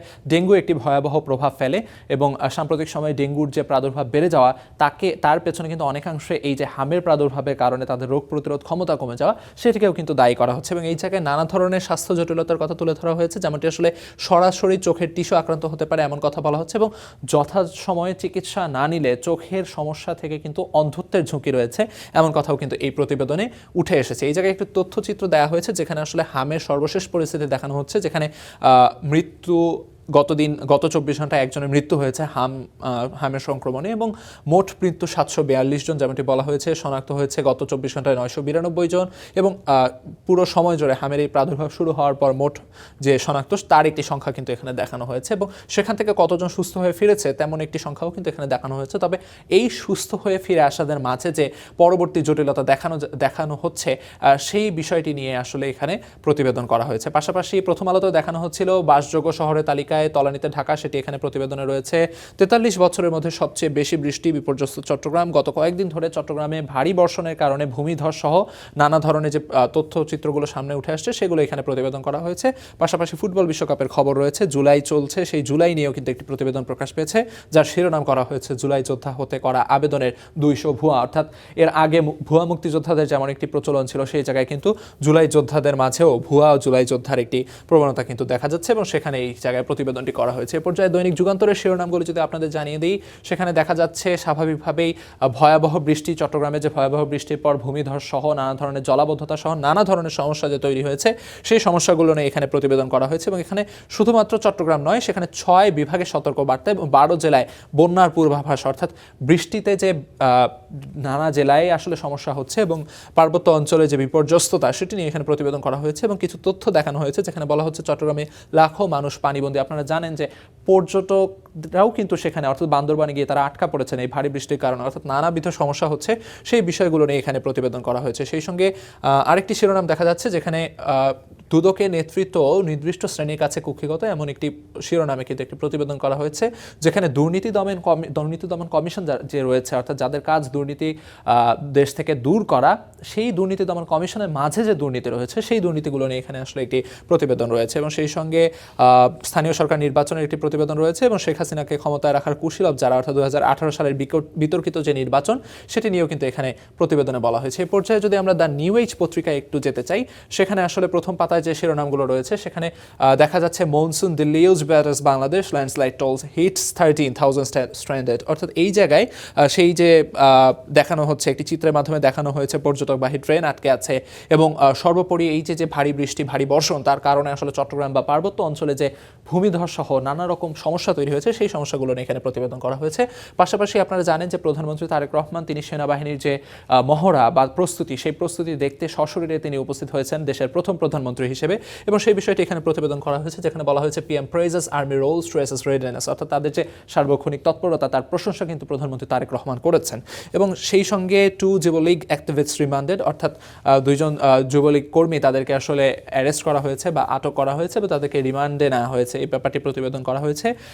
সেই সঙ্গে দেখা যাচ্ছে আন্তর্জাতিক একটি প্রসঙ্গ এই পত্রিকায় উঠে এসেছে, যেমনটি 3 ships stuck in Hormuz flare up, অর্থাৎ এই জায়গায় কাতারের যে এলএনজি বাহী জাহাজ সেটি যে আটকে আছে সেই বিষয়টি নিয়ে এখানে প্রতিবেদন করা হয়েছে। পাশেই দেখা যাচ্ছে Trump criticises NATO praises Erdogan at summit, অর্থাৎ তিনি কিন্তু ন্যাটোর বিরুদ্ধে যে কথা বলছেন সেই কথা তিনি চালিয়েই যাচ্ছেন এবং এই জায়গায় তিনি এই সম্মেলনে কিন্তু তিনি গ্রিনল্যান্ডকে আবার অধিগ্রহণ করার যে একটি ইঙ্গিত তিনি কিন্তু সেটি বহাল রেখেছেন বা দিয়েছেন এবং এই জায়গায় আর্জেন্টিনার ম্যাচ সেটি নিয়ে প্রতিবেদন করা হয়েছে। তো মোটামুটি দ্য নিউ এজ পত্রিকায় এই ছিল শিরোনামের মূল যে শিরোনাম বা প্রথম পাতা যে শিরোনাম সেগুলো, এবং অন্যান্য পত্রিকাতে আমরা যেমনটি দেখছিলাম ঘুরে ফিরে কিছু খবরই এসেছে, যেমনটি আসলে দেখানো হয়েছে পার্বত্য অঞ্চলে ভারী বৃষ্টির কারণে যে ভূমিধস, সেই সঙ্গে প্রধানমন্ত্রী তারেক রহমান যে সেনাবাহিনীর কার্যক্রম পরিদর্শনে গিয়েছিলেন এই খবরাখবর এবং একই সঙ্গে ফুটবল বিশ্বকাপের খবর, এগুলোই কিন্তু ঘুরে ফিরে প্রতিটি পত্রিকায় আসলে আমরা দেখতে পাচ্ছি। তো এই পর্যায়ে আমরা ফিরে যেতে চাই মূল স্টুডিওতে, যেখানে আছেন আমাদের সহকর্মী রৌফ।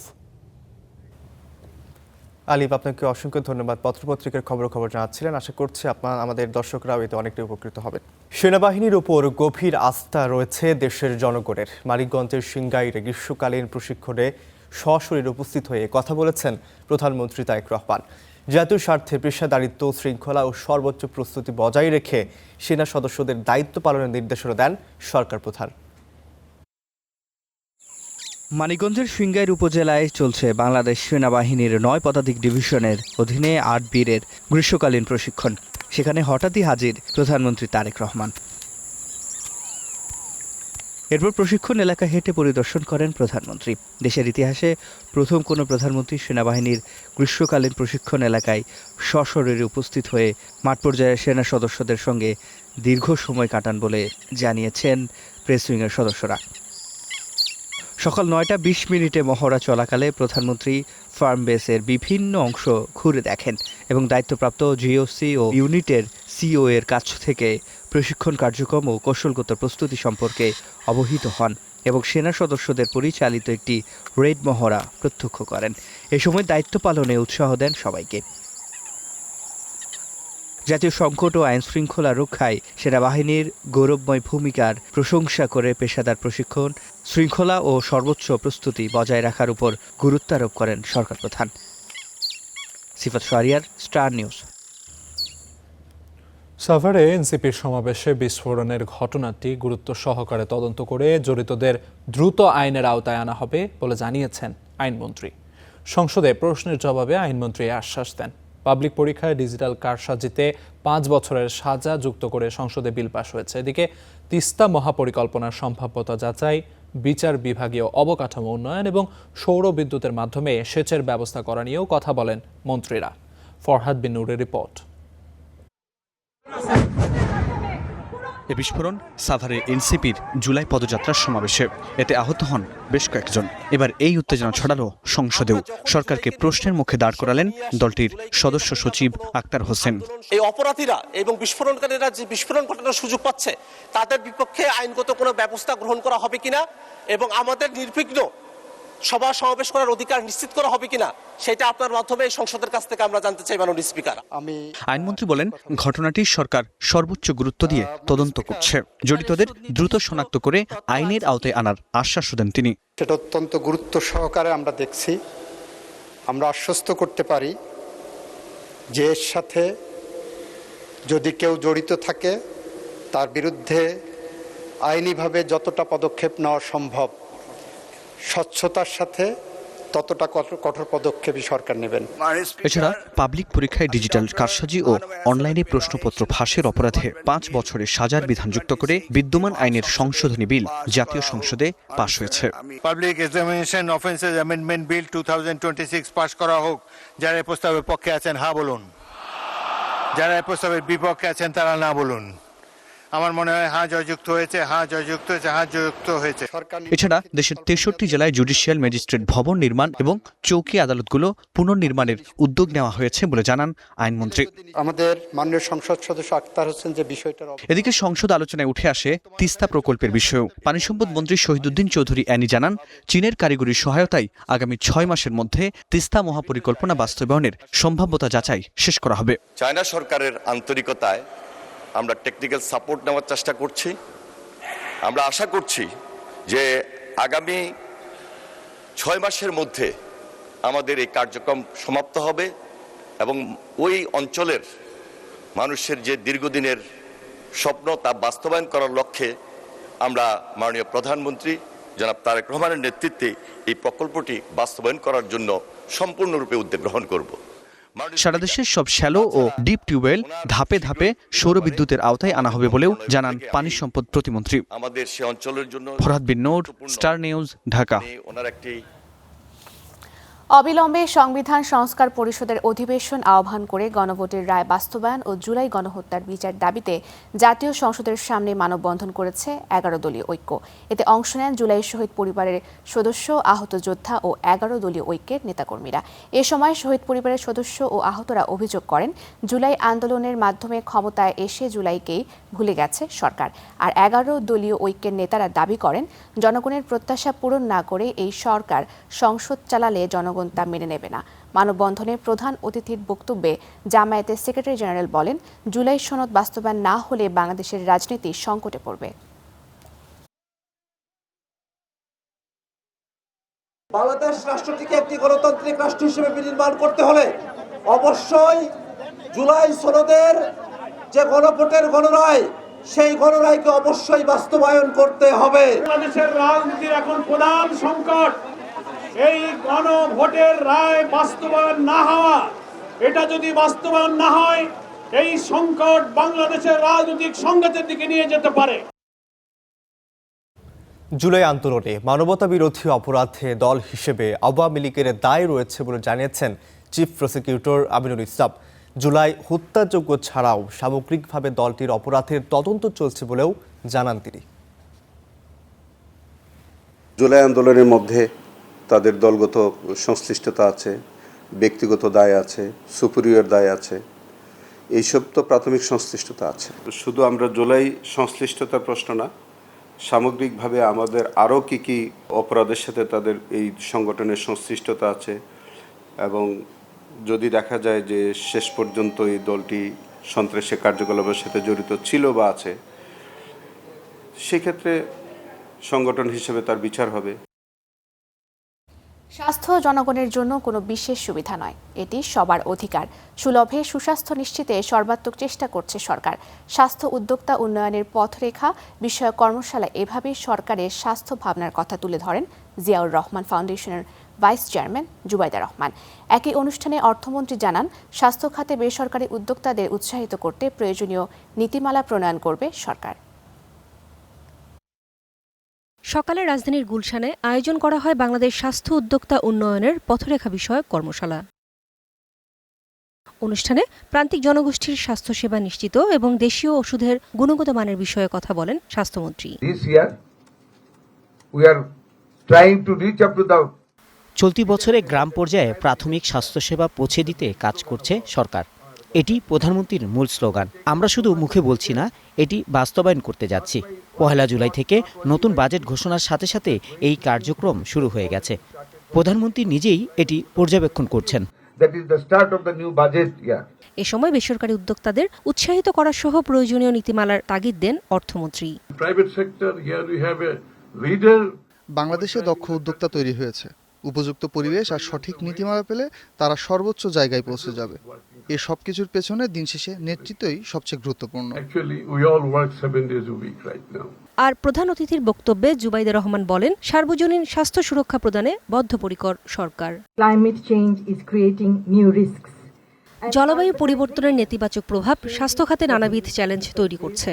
আমরা বিশ্বাস করি স্বাস্থ্য জনগণের জন্য কোনো বিশেষ সুবিধা নয়, এটি দেশের মানুষের মৌলিক অধিকার।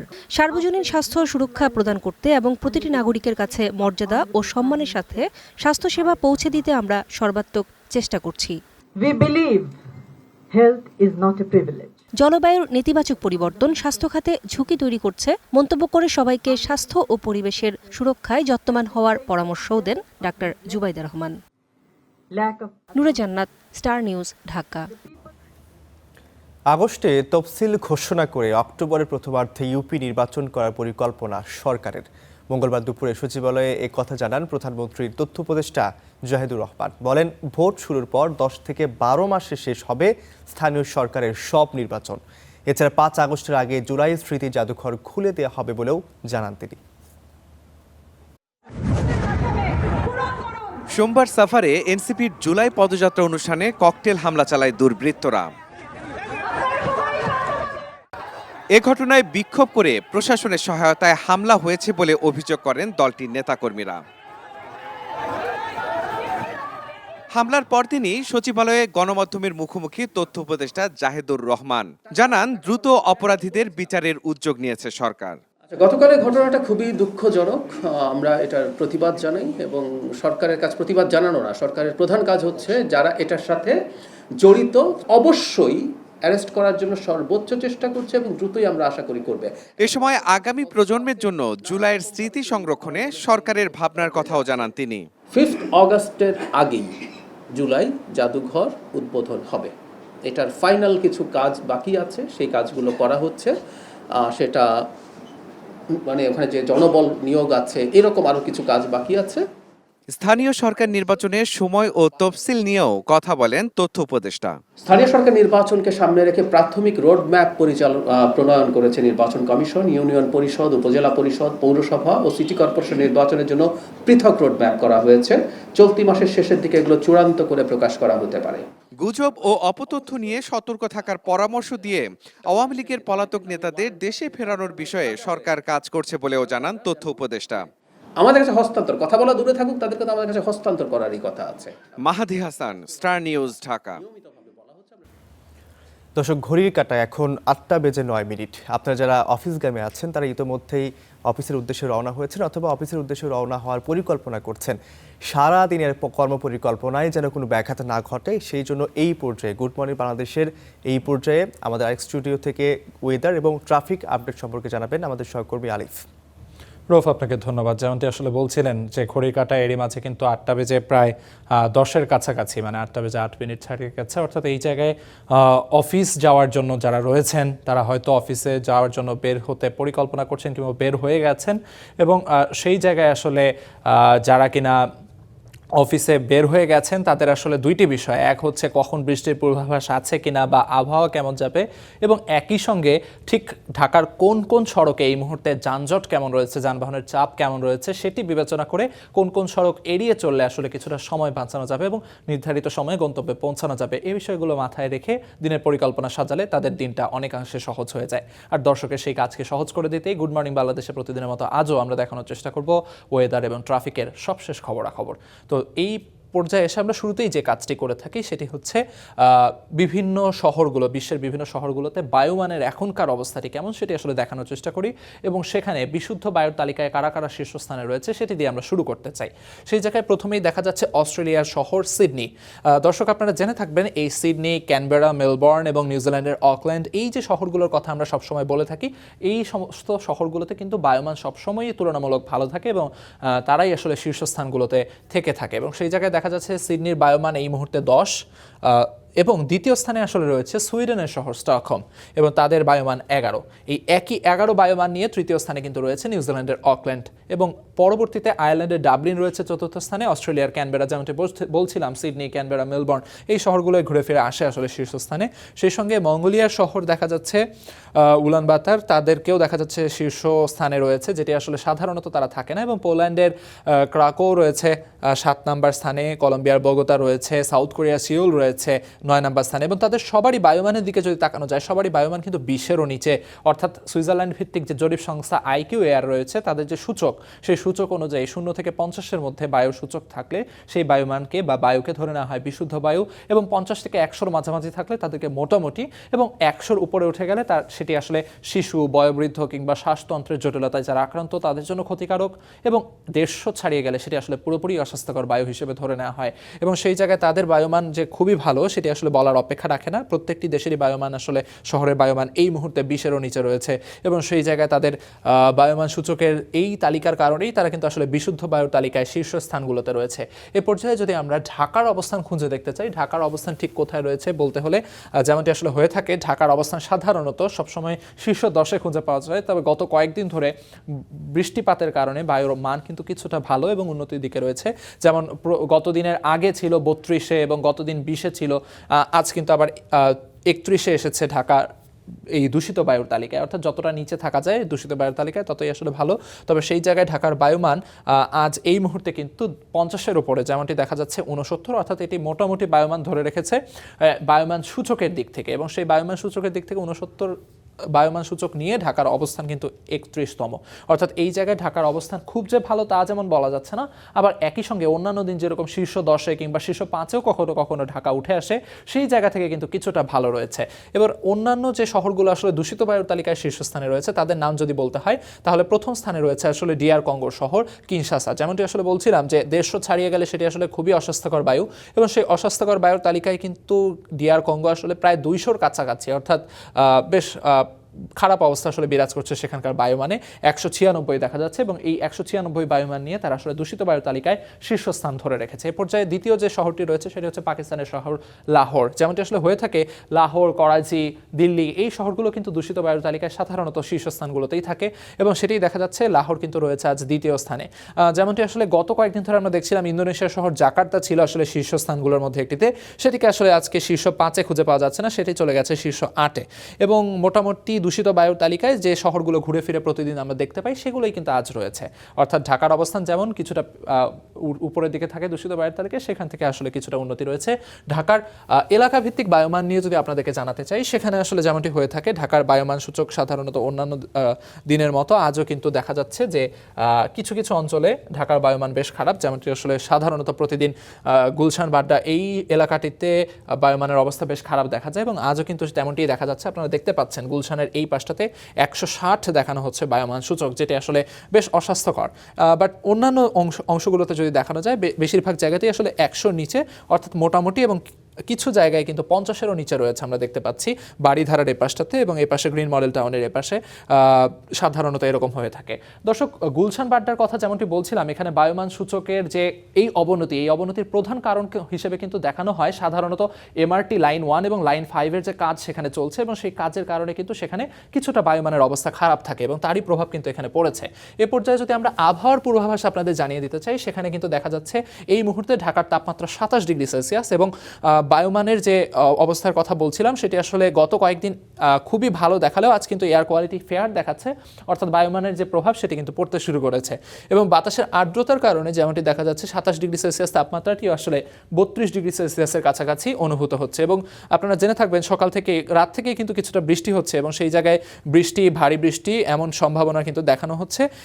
আজ সারাদিনের আবহাওয়ার পূর্বাভাসেও এমনটি দেখা যাচ্ছে, সারাদিন ধরেই আকাশ কালো মেঘে ছেয়ে থাকবে এমনটি বলা হচ্ছে, অর্থাৎ মেঘলা থাকবে আকাশ, এবং সকালে 9টার দিকে কিছুটা বৃষ্টি হবে, তারপর বৃষ্টি কিছুটা থামলেও আকাশ মেঘলা থাকবে, এবং দুপুরের পর থেকে কিন্তু আবারও বেশ হালকা ভারী বিভিন্ন ধরনের বৃষ্টিপাতের সম্ভাবনার কথা কিন্তু বলা হচ্ছে। অর্থাৎ এই সময় যারা বাইরে বের হওয়ার পরিকল্পনা করছেন বা বাইরে বের হওয়ার পরিকল্পনা যাদের রয়েছে, বৃষ্টির প্রস্তুতি হাতে নিয়ে বের হলে তারা কিছুটা সুবিধা করতে পারবেন। এই পর্যায়ে যদি ঢাকার সড়কের চিত্র আপনাদের দেখাতে চাই, যেমনটি আসলে দেখা যাচ্ছে সড়কের বিভিন্ন জায়গায় কিন্তু এর মধ্যে বেশ যানজট দেখা যাচ্ছে। কিছুটা বৃষ্টি হচ্ছে, সেই গুড়ি গুড়ি বৃষ্টির কারণে সড়কে কিন্তু গাড়ি ঘোড়া বা যানজট কিন্তু কিছুটা ধীর গতিতে চলে, আমরা জেনে থাকবে, এবং তার প্রভাব কিন্তু সড়কে পড়ে। যেমনটি দেখা যাচ্ছে অন্যান্য দিন হাতিরঝিলের এই পাশটাতে যেরকম যানজট থাকে, রামপুরা ইউলুপ ঘুরে যারা চলাচল করেন যে যানজট পোহাতে হয়, সেই যানজটটা কিন্তু আজ হাতিরঝিলেরও অনেক আগে থেকে শুরু হয়েছে। অর্থাৎ হাতিরঝিলের শেষ মাথায় নয়, বরং হাতিরঝিলের মাঝামাঝি সময় থেকেই কিন্তু এই যানজট তাদের পোহাতে হচ্ছে। এ পাশে যারা এই হাতিরঝিল ব্যবহার করে রামপুরা বাড্ডা ইউলুপ ব্যবহার করবেন, কাজে তাদের অনেকখানি সময় হাতে নিয়ে বের হতে হবে।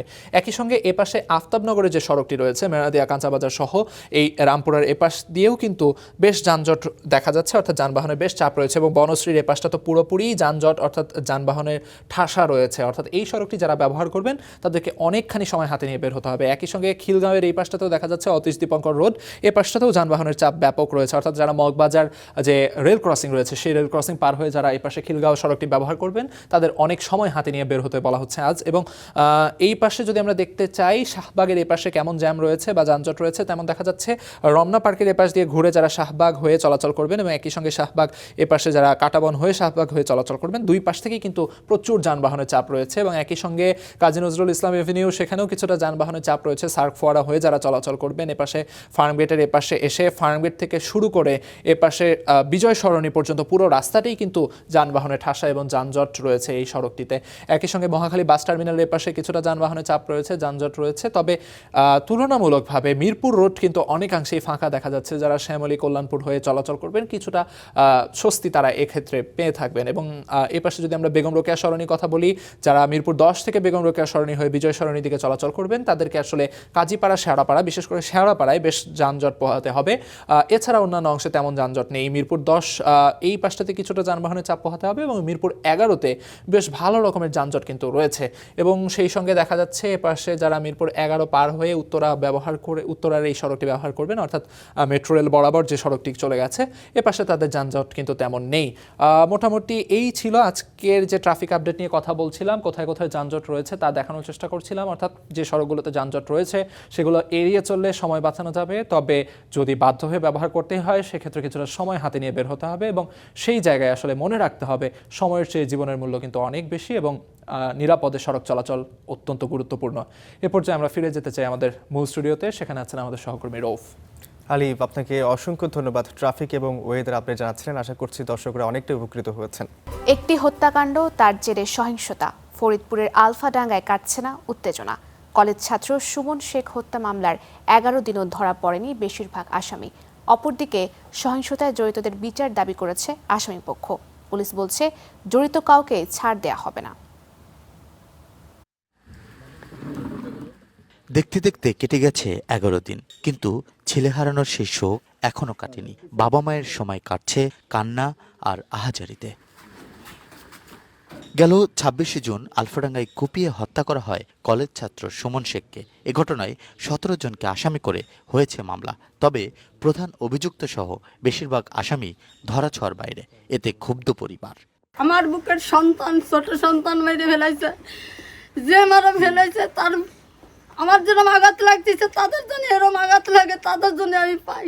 এর বিচার চাই। মেয়েপন্থী আসামি ধরা পড়লো না, বাংলাদেশে থেকে কেন ধরা পড়বে না? তার কিছুদিন পরে পরীক্ষা, সে পরীক্ষাটা দেবে, কিন্তু আমার ভাইটাকে যখন ভাবে হত্যা করছে। আমি এই মামলার বাদী, আমাকে বারবার তারা হুমকি দিচ্ছে যে মামলা তুলে নেওয়ার জন্য, এবং নইলে আমাকে মেরে ফেলবে। হত্যার পর অভিযুক্তদের বাড়িঘরে চালানো হয় হামলা, ভাঙচুর, লুটপাটেরও অভিযোগ করছেন আসামি পক্ষের লোকজন। আমার ছেলেটা বিদেশেতে বাড়িয়েছে, গহনা ফাঁকি আনছে, মেয়ের জন্য বোর জন্য সব লুটপাট করে নিয়েছে। 250-300 মন ধান পাই দুটো বলক আমার, তা নিয়ে গেছে। আপন স্বাস্থ্য বাড়বিটা ওরাই আর কি এই সব যোগদান দিয়ে তো আমার বাড়ি এই লুটপাট, আমার মেয়ের বাড়ি লুটপাট, আমার বড় ভাসুরির বাড়ি লুটপাট, সব লুটপাট করেছে। এই দেখেন আমার কানেরটা খুলে নিয়ে গেছে, আমার মারধর করেছে, এই জায়গা মারিছে, এই জায়গা থেকে বার হয়েছে, আমার লাঠিতে পান্নু ফেলাই দিয়েছে। যারা জড়িত না তাদের শুধু জড়াইয়ে তাদের বাড়ি লুটপাট, ভাঙচুর, ডাকাতি, তাদের মারধর, এগুলো কেন? পুলিশ বলছে পূর্ববিরোধের জেরে এই হত্যাকাণ্ড ও ভাঙচুর, জড়িতদের কাউকেই ছাড় দেওয়া হবে না। যারা জড়িত না তাদের বাড়ি বা জড়িত থাকলেও আইন তো নিজের হাতে তুলে নেওয়ার কোনো ক্ষমতা কারো নাই। যদি এরকম কোনো কিছু থেকে থাকে অবশ্যই তারা আইনের কাছে যাবে, আইন তাদের প্রোটেক্ট দেবে, এটা আইনেই তাদেরকে সমাধান করবে। অপ্রীতিকর পরিস্থিতি এড়াতে এলাকায় নিরাপত্তা জোরদার আছে বলে জানিয়েছে police. Arifuzzaman হিমন, star news, Faridpur. সংস্কারের অভাবে বেহাল হয়ে পড়েছে ঝালকাঠি শহরের অন্তত 11টি গুরুত্বপূর্ণ সড়ক। বর্ষায় সেসব সড়কের অবস্থা হয়েছে আরও ভয়াবহ। জলাবদ্ধতা আর বড় বড় গর্তের কারণে চরম দুর্ভোগে হাজারো মানুষ। সড়ক যেন জলাভূমি, খানাখন্দ আর জমা পানিতে চরম দুর্ভোগ নাগরিকদের। ঝালকাঠি শহরের কাঁঠালতলা, টিএনটি, রূপনগর সহ অন্তত 11টি গুরুত্বপূর্ণ সড়ক এমন বেহাল। বছরের পর বছর সংস্কারের অভাবে কোথাও উঠে গেছে পিচ, আবার কোথাও ইট খোয়াও বিলীন। সামান্য বৃষ্টিতেই জমা পানিতে ভোগান্তি চরমে। 2012 সালে কাজ হয়েছিল এভাবে। এরপরে পৌরসভার তরফ থেকে আজ পর্যন্ত এই রাস্তার কোনো কাজ বা কোনো কিছু করা হয়নি। আজকে প্রায় 20-30 বছর পর্যন্ত রাস্তায় চারিনার কাজ হয় না, কিন্তু মূল গঠন হলো যে আমরা তো খাজনার কাম খাজনা দিয়ে, ট্যাক্স দিয়ে, সবকিছুই আমরা দিয়ে দিই। 20-30 বছর ধরে এই রাস্তাটা হয় না, যে ওই কোনো ছেলে মেয়ে স্কুলে যাইতে না, মসজিদে যাইতে পারি না। এই রাস্তাটা পানি বৃষ্টি হইলে তার প্রায় 2 ফুট পানি জমা হয়ে যায়। সবচেয়ে ভোগান্তিতে স্কুল কলেজগামী শিক্ষার্থী আর অফিসগামী মানুষ। স্থানীয়দের অভিযোগ, দুর্ভোগের কথা বারবার জানানো হলেও কোনো কার্যকর ব্যবস্থা নেয় না কর্তৃপক্ষ। বৃষ্টি দিনে পানি, হাঁটুমন পানি থাকে, ছেলে মেয়েদের প্রতিদিন একটা ড্রেস চেঞ্জ করা লাগে। হ্যাঁ অবশ্যই, এখানে বৃষ্টি পড়লে পানি জমে যায়, আসতে কেস ভিজে যায়, আবার আসতে জামা কাপড় নষ্ট হয়ে যায়। আমাদের কষ্ট করতে হয়, বাচ্চারা রিক্সা দিয়ে আসে, রিক্সায় পরে অ্যাক্সিডেন্ট হয়। এই ভোগান্তি থেকে আমরা মুক্তি পেতে চাই, পৌরসভার কাছে এটা আমাদের দাবি। তবে পৌর প্রশাসক বলছেন টেন্ডার প্রক্রিয়া চলছে, দ্রুত কাজ শুরু হবে সড়কের। ঠিকাদারদের গাফিলতির কারণে এই কাজগুলো সময় কিছু অংশ শুরু করে কাজ কন্টিনিউ করতে পারে না। আর বাকি যে রাস্তাগুলো আছে এই সপ্তাহে আমরা চূড়ান্ত অনুমোদন পেয়েছি টেন্ডার দেওয়ার। আমরা ইতিমধ্যে টেন্ডারও দিয়েছি, আমাদের টেন্ডার প্রক্রিয়া লাইভে আছে। আর যেই রাস্তাগুলো তারপরও হাঁটা চলা কিছুটা সমস্যা হচ্ছে, যে টেন্ডার প্রক্রিয়ার একটা নির্দিষ্ট সময় দরকার হয়, আমরা সেগুলো ব্যাটস ফেলে হাঁটা চলার মোটামুটি উপযোগী করে দিয়েছি। বর্ষা যত বাড়ছে ততই বাড়ছে ঝালকাঠি শহরবাসীর দুর্ভোগ। Desk report, star news. ভারতীয় ভিসা জটিলতা কাটিয়ে ওঠায় কুমিল্লার বিবির বাজার স্থলবন্দরে ফিরতে শুরু করেছে প্রাণচাঞ্চল্য। ভৌগোলিকভাবে দেশের গুরুত্বপূর্ণ এই স্থলবন্দরে যাত্রী সেবা দিতে প্রস্তুতির কাজ শেষ করেছে ইমিগ্রেশন ও কাস্টমস বিভাগ। এতে ভারতীয় রাজস্ব আয়ের প্রত্যাশা সংশ্লিষ্টদের। আব্দুল্লাল মারুফের প্রতিবেদনে বিস্তারিত। বন্দর নগরী চট্টগ্রাম ও রাজধানী ঢাকার মাঝামাঝি গুরুত্বপূর্ণ স্থলবন্দর কুমিল্লার বিবির বাজার। ভারতের ত্রিপুরাকে এই বন্দর যুক্ত করেছে বাংলাদেশের কুমিল্লা সহ দক্ষিণ পূর্বাঞ্চলকে। দীর্ঘদিন ভিসা বন্ধ থাকায় এদিক দিয়ে কমেছিল যাত্রী পারাপার, আমদানি রপ্তানিও হয়েছে বাধাগ্রস্ত। গত 28 জুন ভিসা চালুর মধ্য দিয়ে আবার ব্যস্ততা বেড়েছে এই বন্দরে। 1995 সালে যাত্রা শুরু করা বন্দরটি পৃথিবীর দীর্ঘতম সমুদ্র সৈকত কক্সবাজার থেকে কাছাকাছি হওয়ায় ভারতীয় পর্যটকরা এই পথ দিয়ে যাতায়াত বাড়াবে বলে মনে করেন স্থানীয়রা। দুই দেশের মধ্যেই একটা ভালো একটা যাতায়াত তৈরি হবে আবার আগের মতো। প্রতিদিন এখন 60-70 জন করে যাচ্ছে, এটা 100-200 ছাড়িয়ে যেতে পারে। পণ্যের চেয়ে যাত্রী আসা যাওয়ার পথ হিসেবে বেশি ব্যবহার হওয়া বন্দরটিতে বর্তমানে যাত্রী সংখ্যা কম থাকলেও সামনে বাড়বে বলে আশা সংশ্লিষ্টদের। আমরা সর্বোচ্চ প্রস্তুতি আছি, যত যাত্রী আসলে কোনো সমস্যা হবে না, আমরা তাদেরকে দ্রুত গতিতে ইমিগ্রেশন কাজ করতে সম্পন্ন করব। আমরা আশা করছি যে বাংলাদেশি যাত্রী বাড়বে এবং যাত্রী বাড়ার সাথে সাথে আমাদের ভ্রমণ কর এবং অন্যান্য বিধ ব্যাগেজ ডিউটি এগুলো আদায়ের কার্যক্রমও বাড়বে, যার কারণে সরকারের রাজস্ব বৃদ্ধি হবে এবং এই বন্দরটা একটু প্রাণচাঞ্চল্যটা ফিরে পাবে। গত 6 মাসে এই বন্দর দিয়ে যাতায়াত করেছে 8433 জন যাত্রী। আব্দুল্লাহ আল মারুফ, স্টার নিউজ, কুমিল্লা। এবার বাণিজ্যের খবর। মধ্যপ্রাচ্য থেকে মুখ ফিরিয়ে নিচ্ছে এশিয়ার তেল আমদানিকারক দেশগুলো। একসময় এসব দেশ ছিল প্রধান ক্রেতা, কিন্তু বারবার উত্তেজনা তৈরি হয় মধ্যপ্রাচ্যের জ্বালানি তেলের ওপর আর নির্ভর করতে পারছে না এশিয়ার দেশগুলো। পুনরায় হরমুজ প্রণালী খুলে দেয় কিছুটা স্বস্তি ফিরলেও আগের ক্রেতাদের ফিরিয়ে আনতে জ্বালানি পণ্যে নানা ছাড় দিচ্ছে সৌদি আর আমেরিকা। সৌদি আরামকো চায় এশিয়ার সবচেয়ে বড় জ্বালানির বাজার আগের মতোই তাদের অপরিশোধিত তেলের উপর নির্ভরশীল থাকুক। সেই লক্ষ্যেই 4 মাস পর আবারও রাস তানুরা বন্দর থেকে 5টি সুপার ট্যাঙ্কারে প্রায় 1 কোটি ব্যারেল তেল এশিয়ার বিভিন্ন দেশে পাঠিয়েছে সৌদি আরামকো। সাধারণত Saudi Aramco official selling price বা ওএসপি অনুযায়ী দীর্ঘমেয়াদী চুক্তিতে তেল বিক্রি করে। তবে যুক্তরাষ্ট্র ইরান শান্তি আলোচনায় অগ্রগতির পর জুলাই মাসে 60 লাখ ব্যারেল তেল সৌদি আরামকো এশিয়ার ক্রেতাদের কাছে ওএসপির চেয়ে কম দামে বিক্রির জন্য প্রস্তাব দিয়েছে। এত কিছুর পরও এশিয়ার আমদানিকারকদের মন গলাতে পারেনি সৌদি আরামকো। ঘন ঘন ভূরাজনৈতিক উত্তেজনা, হরমুজ প্রণালীর নিরাপত্তা ঝুঁকি ও বিমা ব্যয় বেড়ে যাওয়ায় মধ্যপ্রাচ্যের উপর ভরসা রাখতে পারছে না জাপান, ভারত ও দক্ষিণ কোরিয়ার মতো বড় ক্রেতারা। ইতোমধ্যে জাপান বিকল্প পথ ব্যবহার করে শতভাগ অপরিশোধিত তেল আমদানির লক্ষ্য নির্ধারণ করেছে। ভারত ও দক্ষিণ কোরিয়াও মধ্যপ্রাচ্যের উপর থেকে নিজেদের নির্ভরতা কমাতে কাজ করছে। এশিয়ার বাজারে এ পরিবর্তন দেখে বিশ্বখ্যাত তেল কোম্পানিগুলো এখন আফ্রিকার নাইজেরিয়া কিংবা কানাডার মতো ভিন্ন অঞ্চলে নিজেদের নতুন তেল ও গ্যাস প্রকল্পে বিনিয়োগ বাড়াচ্ছে। বিশ্লেষকদের মতে বাজারে নিজেদের অবস্থান ধরে রাখতে সৌদি আরামকো সহ মধ্যপ্রাচ্যের উৎপাদকদের আরও প্রতিযোগিতামূলক মূল্য ও ছাড়ের কৌশল নেয়ার চাপ বাড়তে পারে। Roksana Rimi, star news. মেঘনার তলদেশের সাবমেরিন ক্যাবল ছিঁড়ে যাওয়ায় 4 বছর ধরে বিদ্যুৎহীন ভোলার 2টি ইউনিয়নের মানুষ জীবনযাত্রা নেমে এসেছে স্থবিরতা। সরবরাহ কবে স্বাভাবিক হবে তা জানাতে পারেনি পল্লী বিদ্যুৎ সমিতি। নষ্ট হচ্ছে মূল্যবান যন্ত্রাংশ। মেঘনা নদীর বিচ্ছিন্ন দ্বীপ ভোলা সদরের মাঝেরচর ইউনিয়ন। এখানকার বেশিরভাগ মানুষই হতদরিদ্র, জীবনও বেশ চ্যালেঞ্জিং।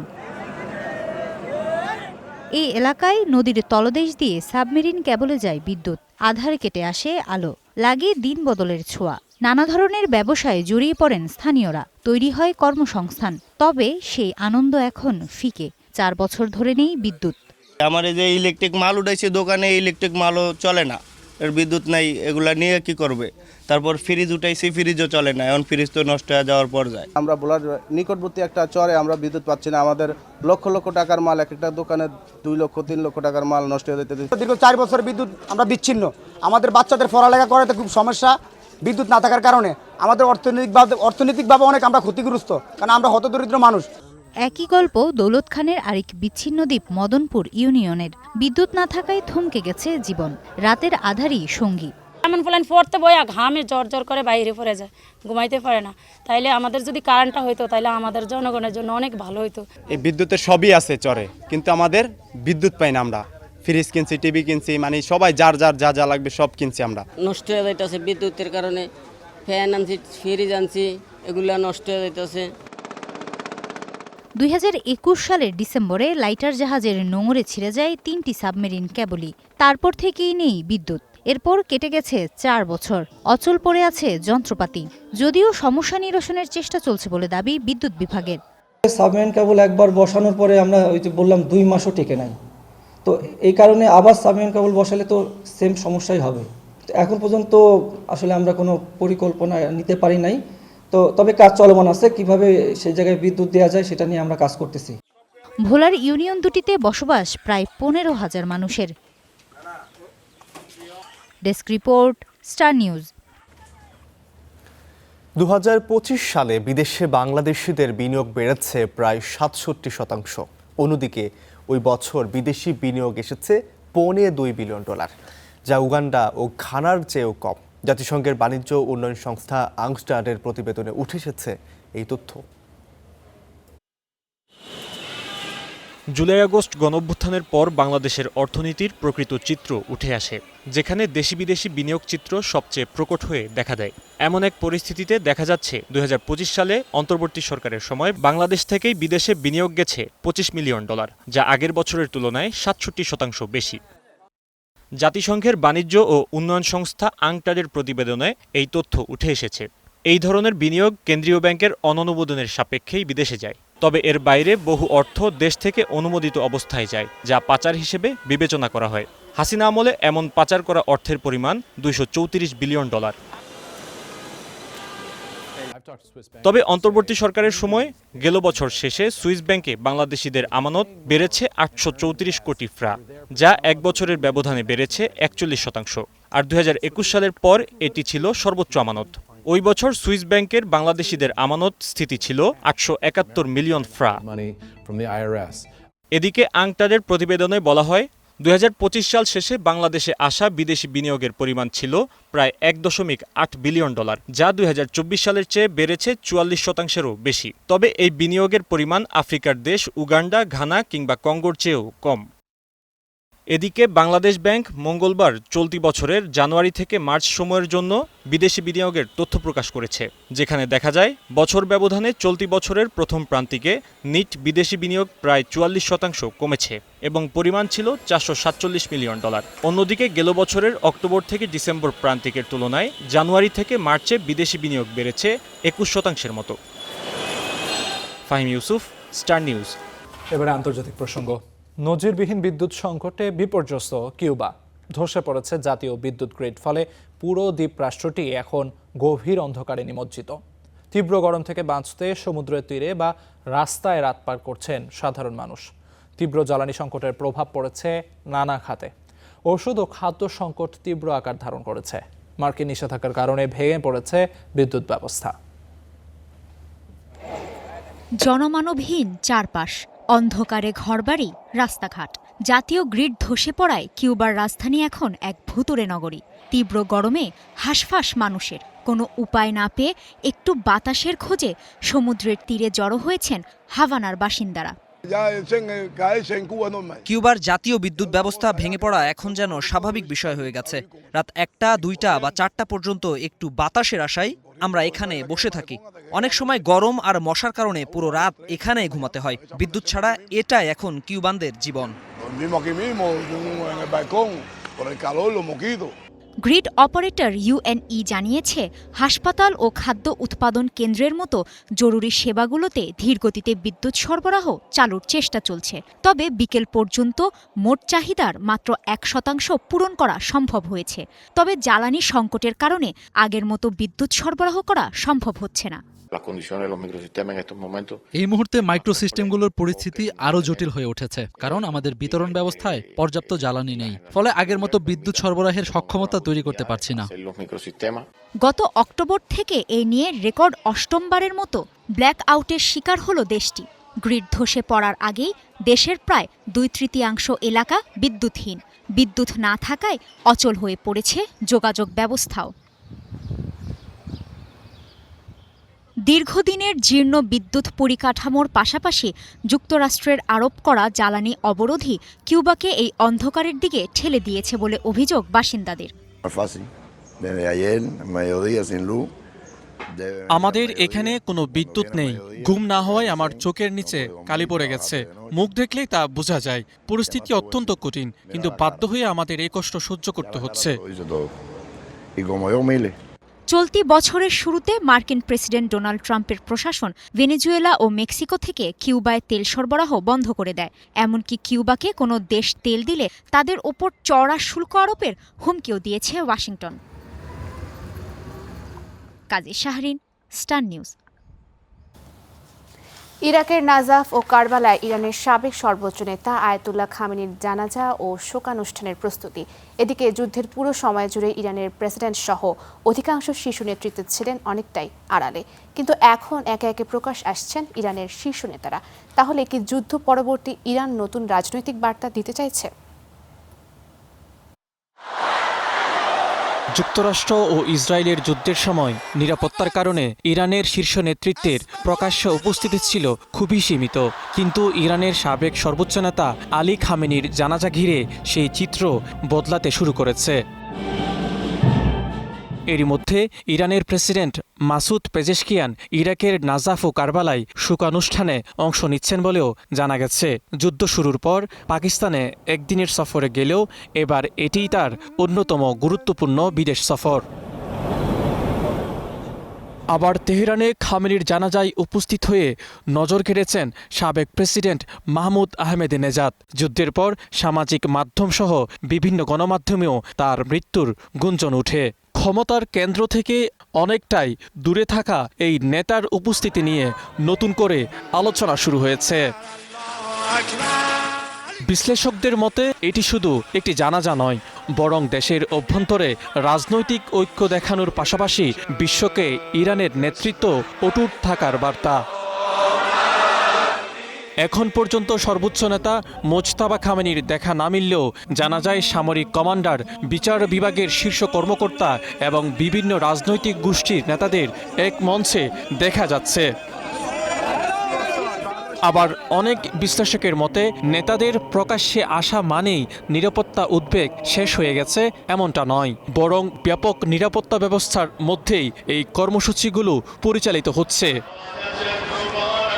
তেহরান ও অন্যান্য শহরে আকাশসীমা নিয়ন্ত্রণ সহ ব্যাপক নিরাপত্তা ব্যবস্থা নেওয়া হয়েছে। মাজিদ শাহরিয়ার, স্টার নিউজ।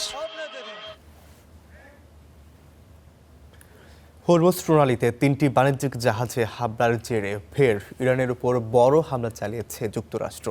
দেশটির 80টি টার্গেটে হামলা হয়েছে বলে জানিয়েছে সেন্টকম।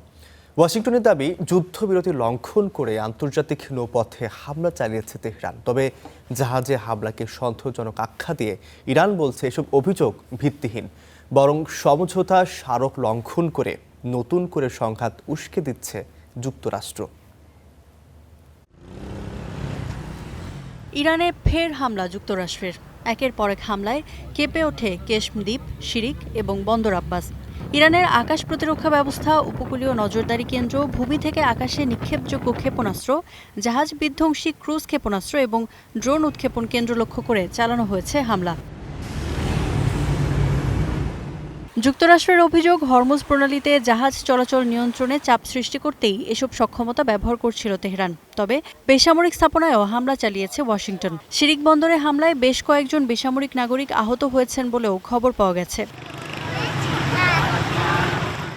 এর আগে মঙ্গলবার হরমুজ প্রণালীতে কাতারের তরলীকৃত প্রাকৃতিক গ্যাসবাহী জাহাজ আল রেকাইয়াত এবং ওমান উপকূলের কাছে সৌদি পতাকাবাহী সুপার ট্যাঙ্ক ওয়েদিয়ানে হামলা হয়। এই দুই জাহাজে হামলার পরপরই হরমুজ প্রণালীতে আরেকটি তেলবাহী জাহাজে ড্রোন হামলা হয়েছে বলে নিশ্চিত করেছে ব্রিটিশ সমুদ্র বিষয়ক নিরাপত্তা সংস্থা UKMTO।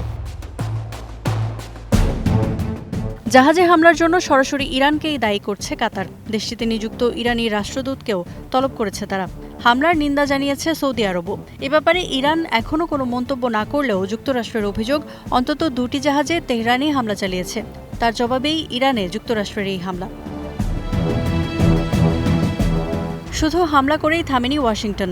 ইরানের তেল রপ্তানির ওপর দেওয়া অস্থায়ী নিষেধাজ্ঞা শিথিলের সিদ্ধান্ত প্রত্যাহার করেছে। আগামী 17 জুলাইয়ের মধ্যে সব ধরনের লেনদেন বন্ধ করার নির্দেশ দিয়েছে মার্কিন ট্রেজারি। যুক্তরাষ্ট্রের এসব পদক্ষেপকে সমঝোতা স্মারকের লঙ্ঘন বলছে ইরান। তাদের দাবি, স্বাক্ষরিত ওই স্মারকের আওতায় হরমুজে জাহাজ চলাচলের সমন্বয়ের অধিকার রয়েছে তেহরানের। পররাষ্ট্র মন্ত্রণালয়ের ভাষ্য, যুক্তরাষ্ট্রের সামরিক অভিযান সেই সমঝোতারই স্পষ্ট লঙ্ঘন। কথিত জাহাজে হামলার অভিযোগকেও সন্দেহজনক বলে দাবি করেছে দেশটি। নিষেধাজ্ঞা পুনর্বহালকেও যুদ্ধবিরতির সমঝোতা লঙ্ঘনের শামিল আখ্যা দিয়ে তেহরানের হুঁশিয়ারি, জাতীয় স্বার্থ ও নিরাপত্তা রক্ষায় প্রয়োজনীয় সব পদক্ষেপ নেবে তারা। ইফাতিরা, স্টার নিউজ। মুক্তির মাত্র 48 ঘন্টার মাথায় OTT প্ল্যাটফর্ম থেকে হুট করেই উধাও বহুল আলোচিত এক সিনেমা। পর্দার আড়ালে কি শুধু আইনি নিয়মে বেড়াজাল, নাকি ধামাচাপা দেওয়া হচ্ছে 3 দশক আগের এক নির্মম সত্যকে? জানিয়ে তোলপাড় বলিউড থেকে দিল্লির রাজনৈতিক অঙ্গন। নাম তার সতলুজ। প্রায় 4 বছরের অপেক্ষার পর গত 3 জুলাই কোনো কাটছাট ছাড়াই জি5-এ মুক্তি পায় দিলজিৎ দোসাঞ্জ অভিনীত এই বহুল প্রতীক্ষিত সিনেমা। কিন্তু মুক্তির 2 দিনের মাথায় সেটি সরে ফেলার নির্দেশ দেয় ভারতের তথ্য ও সম্প্রচার মন্ত্রণালয়। তথ্য প্রযুক্তি আইনের 69 ধারা ও আইটি রুলস 2021-এর বিধান উল্লেখ করে সরকার জানায়, সিনেমাটি সার্টিফিকেশন সংক্রান্ত প্রক্রিয়া সম্পূর্ণ হওয়ার আগেই মুক্তি দেওয়া হয়েছিল। এরপরই ভারত থেকে সিনেমাটি সরিয়ে নেয় জি5। पर संडे शाम ਨੂੰ ਹੀ ਹੋ ਜੂਗੀ, ਇਹਦਾ ਕੋਈ ਆਈਡੀਆ ਨਹੀਂ ਸੀ। আমরা আগেই জানতাম সিনেমাটি সরিয়ে দেওয়া হতে পারে, তাই কোনো প্রচারণা ছাড়াই চুপচাপ মুক্তি দিয়েছিলাম। এখন আর কোনো দুশ্চিন্তা নেই। অনেকেই সিনেমাটি ডাউনলোড করে রেখেছেন, যারা থামাতে চান তারা চেষ্টা করতে পারেন। ਰਿਲੀਜ਼ ਕੀਤਾ ਜੇ 10 ਕੇ ਰਿਲੀਜ਼ ਕਰਦੇ 2 ਦਿਨ ਪਹਿਲਾਂ ਪ੍ਰਮੋਟ ਕਰਦੇ ਫਿਰ ਨਹੀਂ ਸੀ ਲੱਗਣੀ। जसवंत सिंह एक मकसद का नाम है। जसवंत सिंह কিন্তু কি আছে এই সিনেমায়? বিখ্যাত মানবাধিকার কর্মী জসবন্ত সিং খালরার জীবনের ওপর ভিত্তি করে নির্মিত সতলুজ। 90-এর দশকে পাঞ্জাবে পুলিশি হেফাজতে হাজারো মানুষের নিখোঁজ হওয়া ও অজ্ঞাত পরিচয় লাশ পুড়িয়ে ফেলার মতো স্পর্শকাতর অভিযোগের অনুসন্ধান করছিলেন তিনি। 1995 সালে নিজেই অপহরণের শিকার হন। পরে তার হত্যাকাণ্ডে পাঞ্জাব পুলিশের কয়েকজন কর্মকর্তাকে যাবজ্জীবন কারাদণ্ড দেয় আদালত। সেই বিতর্কিত ইতিহাসই উঠে এসেছে সিনেমার পর্দায়।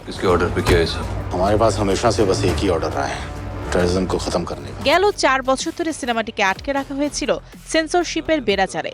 2022 সালে যখন প্রথম এটি বোর্ডে জমা পড়ে তখন এর নাম ছিল ঘল্লুঘারা। সেন্সর বোর্ড এতে রেকর্ড সংখ্যক 127টি দৃশ্য কাটার নির্দেশ দেয়। নাম বদলে রাখতে বলে পাঞ্জাব 95। নির্মাতারা কাটের বিরুদ্ধে আদালতের দ্বারস্থ হয়েও থিয়েটার রিলিজের অনুমতি পাননি। শেষমেশ আইনি ফাঁক গলে কোনো কাটছাট ছাড়াই সতলুজ নামে ওটিটিতে ডিজিটাল রিলিজের শেষ জুয়া খেলেছিলেন পরিচালক হানি ত্রেহান, কিন্তু শেষ রক্ষা হলো না। এদিকে সিনেমাটি সরিয়ে দেওয়ার ঘটনায় শুরু হয়েছে রাজনৈতিক বিতর্ক। শিরোমণি আকালি দল, কংগ্রেস ও আম আদমি পার্টির মতো বিরোধী দলগুলো একে মত প্রকাশের স্বাধীনতার উপর নগ্ন আঘাত বলে আখ্যা দিয়েছে। অন্যদিকে শিখ সম্প্রদায়ের সর্বোচ্চ ধর্মীয় সংগঠন এসজিপিসির দাবি এটি সত্যকে চেপে রাখার রাষ্ট্রীয় চেষ্টা। ভারত সরকার অবশ্য পুরো বিষয়টি খতিয়ে দেখতে ইতিমধ্যে একটি উচ্চ পর্যায়ের আন্তঃবিভাগীয় কমিটি গঠন করেছে। সত্য প্রকাশের এই লড়াই শেষ পর্যন্ত জয় কার হবে? 127টি কাটের ক্ষত নিয়ে সিনেমাটি কি আদৌ কোনোদিন আলোর মুখ দেখবে ভারতে, নাকি ওটিটির ডার্ক ওয়েবেই চিরতরে আটকা থাকবে জসবন্ত সিং খালরার গল্প? Mario Sen, star entertainment. দর্শক, ঘড়ির কাঁটা বলছে গুড মর্নিং বাংলাদেশের আয়োজনের একদম শেষ পর্যায়ে চলে এসেছি আমরা। আর আজকের এই পুরো আয়োজন জুড়ে আপনাদের সঙ্গে ছিলাম আমি আমিরুল ইসলাম আলিফ, আমি ফারিহা সাজনীন এবং আমি আব্দুর রউফ। আগামীকাল ঠিক সকাল 7টায় গুড মর্নিং বাংলাদেশ দেখার আমন্ত্রণ রইল।